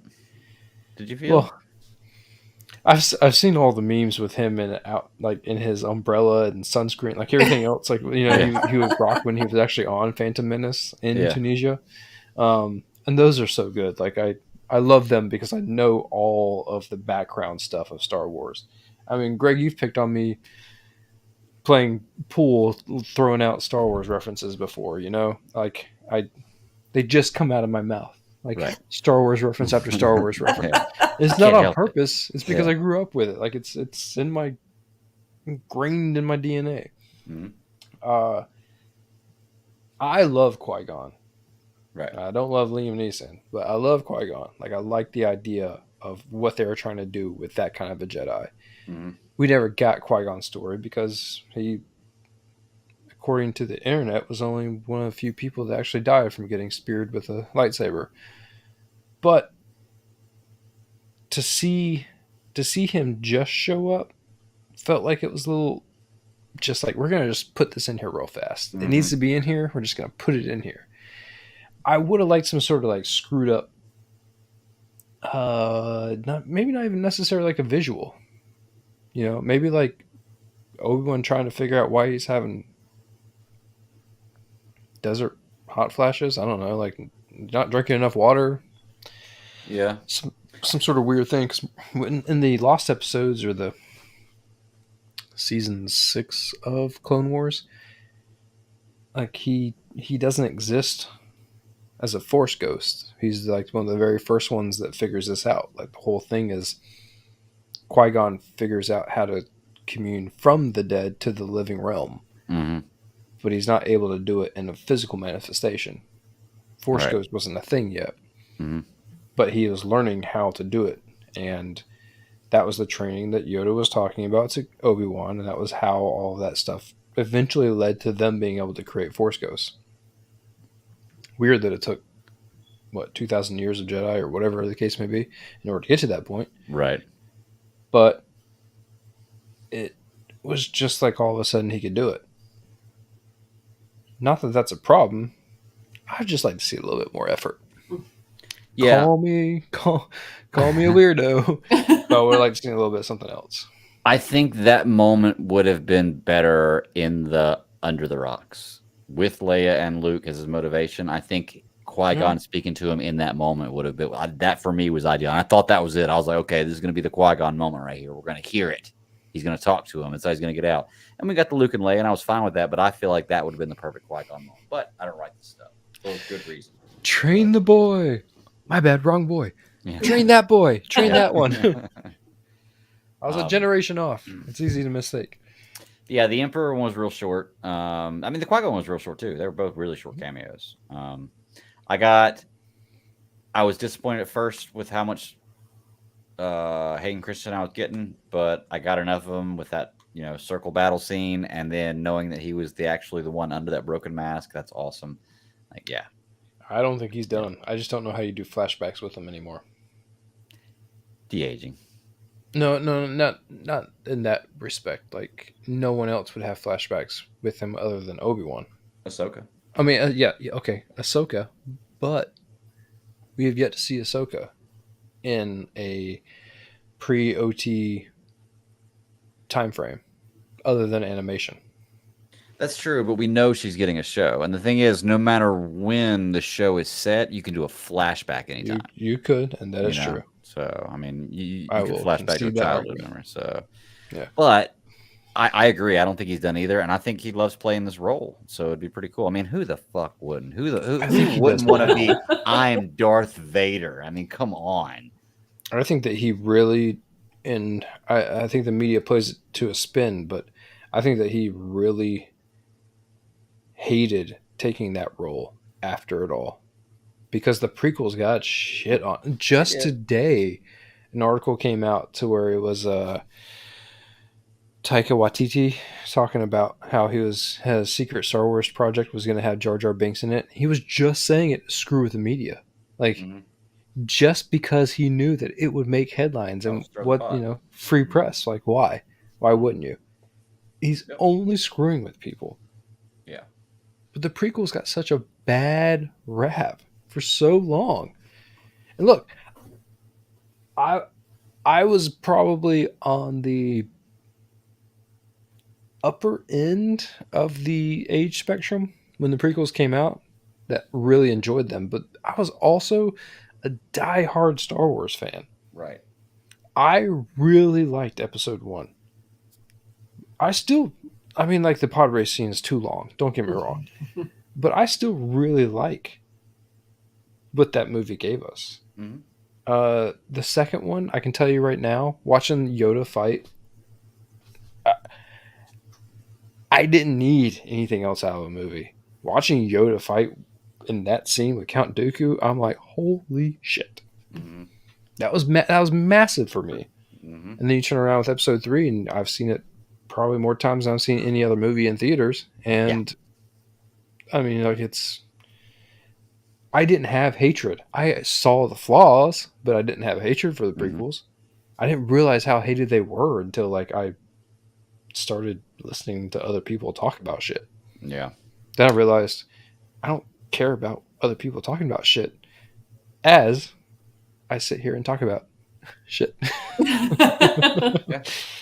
Well, we're getting to that age, man. Like, we're getting to that age where we're starting to not give a shit anymore. A whole lot less about what people think about us. I mean, I haven't really that much either, but now it's really the F's really started to go out the window. So, yeah, I'm like you, man. I think I saw Episode 3 more times than I've seen anything else in theaters here as well. Because I remember in college one day seeing it and then walking right back out and buying a ticket and walking right back in and seeing it again. So, I've seen it a bunch of times. Love that movie. I love that was my number one lightsaber battle was on Mustafar. I gotta rewatch. I gotta rewatch both of the. I gotta rewatch this one and that one again. I mean, they're definitely both the top two for me are definitely Obi-Wan and Anakin. I don't know which one though, man, because this one was pretty good. Like this was it was filmed totally differently. It was but short, it was dark, it was bright, but the Mhm. lightsabers, it had it, but it also carried in like. But the thing about all of this, I'm trying to say, is that it carries weight. You don't realize the amount of emotional weight that you bring into something like this because of all the other shit that you've seen. Mhm. And I think that's massive as a fan. It's Yeah. I have it with all of the stuff that I love. You know, like I told you earlier, like I had this week, when I was doing all the computer work, I rewatched Umbrella 1 and 2. Mhm. I didn't really rewatch it. I just kind of listened to it. But I also had it on to a point where I'm like, not a bad show. Like I was really into it the first time, but like I see the things a whole lot differently. Mhm. I can't recite any of that. Star Wars, I can tell you every last little thing about. Yeah. MCU, just about every last little thing about. Mhm. I try to get that way with DCEU, but I want to kill Flash. Dude, you know what? I just a tangent real quick, a squirrel chasing right there. They said that we would believe we were going to see the Flash movie when we saw it in theaters, and I was like, no, it's definitely coming now, and I actually got my hopes up. No, I'll believe it when it comes to theaters. I don't think we're seeing this Flash movie in theaters. Hashtag told you. Yeah. So I'm not going any further than that because I'm not a news reporter. I don't break news or anything, but I don't think we're seeing this movie in theaters. And if we do, I don't think we're seeing another one after that. The DCU is in bad shape right now. Like that and the I'm telling you, they need to scorch that earth, baby. They need to hit the reset button. Dude, they need to. That's what sucks is when you. I'll keep on the squirrel chasing. You have Black Adam come out, and you're like someone that's so devoted to a project, so devoted, and this such a champion of. Yeah. And the universe is doomed. Exactly. Yeah. We watch a show that is so good, like what's the John Cena show, Peacemaker. Mm-hmm. And at the very end, they throw in all of that, and you're like, that's why I felt so uncomfortable at the very end when they did that, because I'm like, are they still relevant? Right. Well, look, y'all know me. I am probably one of the biggest DCEU homers. I mean, I'm definitely not, but I'm a huge DCEU homer. I'll defend it, even when maybe I shouldn't, and everything. But DCEU's dead, man. The universe is dead. They're gonna have to start over. It just fell apart. Look, I wanted Zack Snyder's vision. If I couldn't get that, then start over. Okay, yeah. It's cool. I get that. I still want to see. I would still love to see Henry Cavill as Superman, but we can have somebody else play the role, and it's going to be okay. I'm sure they're going to select somebody else good. I don't think you put Pattinson's Batman in a new DC universe. Just me personally, but I think they just need to hit the reset button. Continue with some of the stories you have, because you can still do the stories you have. The Black Adam's still going to be a good movie, but as far as being a connected universe, I think that's gone. It's not happening now. And to tie that back in with what we talk about, I feel like that's one reason why everyone feels uncomfortable in the MCU right now, because they had to push on. You can't keep telling all those stories. Right. Chris Evans is not going to be Captain America age forever. You know, they were able to do it with a time jump. It worked out really well. Same thing like Iron Man, like all that kind of stuff. People physically age, and you can't make movies fast enough. It's not a comic book. Mm-hmm. Star Wars, they got lucky with Star Wars. They did. Obi-Wan right now and Anakin, like Obi-Wan being the face of it all, is perfect. And this is what fans have clamored for forever. It's like, if you wait long enough for the prequels, you tell that story, you can come back and tell another story as he ages to the older character that you need. Mm-hmm. Yeah. And it's perfect. But they got lucky with that. Like everything else, they can tell whatever stories they want to. With Luke, Leia, look, Carrie Fisher dying was a tragedy no matter what. But you still have Mark Hamill. You still have all of these options of things to do. And, you know, like they keep saying that the Lando story is still going to possibly happen. I still possibly going to happen. I say possibly, but Yeah. I've heard that like it's if they can get it worked out with Donald what Donald Glover. shit, Donald Glover, if Yeah. they can get it worked out with his schedule, then like that's been the biggest conflict. Is making I'd that watch work with that. his schedule. Yeah, I liked him as that character. I thought he did a great job. Look, Han Solo is completely underrated as a movie, or the Solo movie. I've only seen it They're- once. I need to rewatch it. Yeah, like they're Solo and Rogue One are really at the top two of like my post I love Rogue One. That's a great Rogue, movie. and that's actually another point that I was wanting to say too. It was you get to see Vader fight in Rogue One, and that's epic. Like it's totally epic. Mm-hmm. Seeing him be Vader right before he turns around and takes, the Tantive Eve or the Tantive 4, depending on what generation you grew up in, prisoner in Episode 4. But coming back and seeing Obi-Wan and Anakin fight, like, I mean, like, it's right up there. Like, all of the stuff that you see, there are moments that just, like, stand out in your mind. Mm-hmm. And like I said, for Episode 2, it's like that Yoda fight stands out in my mind. Rogue One, the Vader fight, clearly. At the very end, like him coming in through and just like slashing and taking no names is epic. For the Obi-Wan show, I mean, how can that voice scene, the breakdown, the Vader, the Anakin, it's awesome. I'll tell you one underrated scene we didn't talk about. We talked about the scene. We didn't talk about this specific point. Was the escape scene where they do get away with that ship? Where we said that ship wasn't in that hangar. The first ship that Vader tears up, watching him tear that ship to shreds. That's pretty badass too. Like he was just ripping that damn thing apart. Yeah, Like he's going for it. He is motivated to get in that damn ship, and I thought that was pretty cool. totally. You don't really see his power like that much.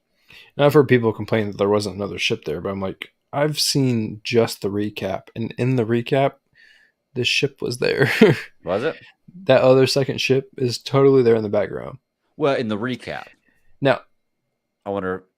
I mean, They I figure one is the same, but yeah. Also at the same time too, like if you feel Force users, is it like do you pinpoint their location, or do you just feel that? Is it like Highlander and you just know that they're around somewhere? I think you just know they're around. It's like remember whenever he first knew Obi-Wan was on the Death Star in Episode 4, he knew he was there, but he didn't know where he was. Yeah, presence. I felt sense.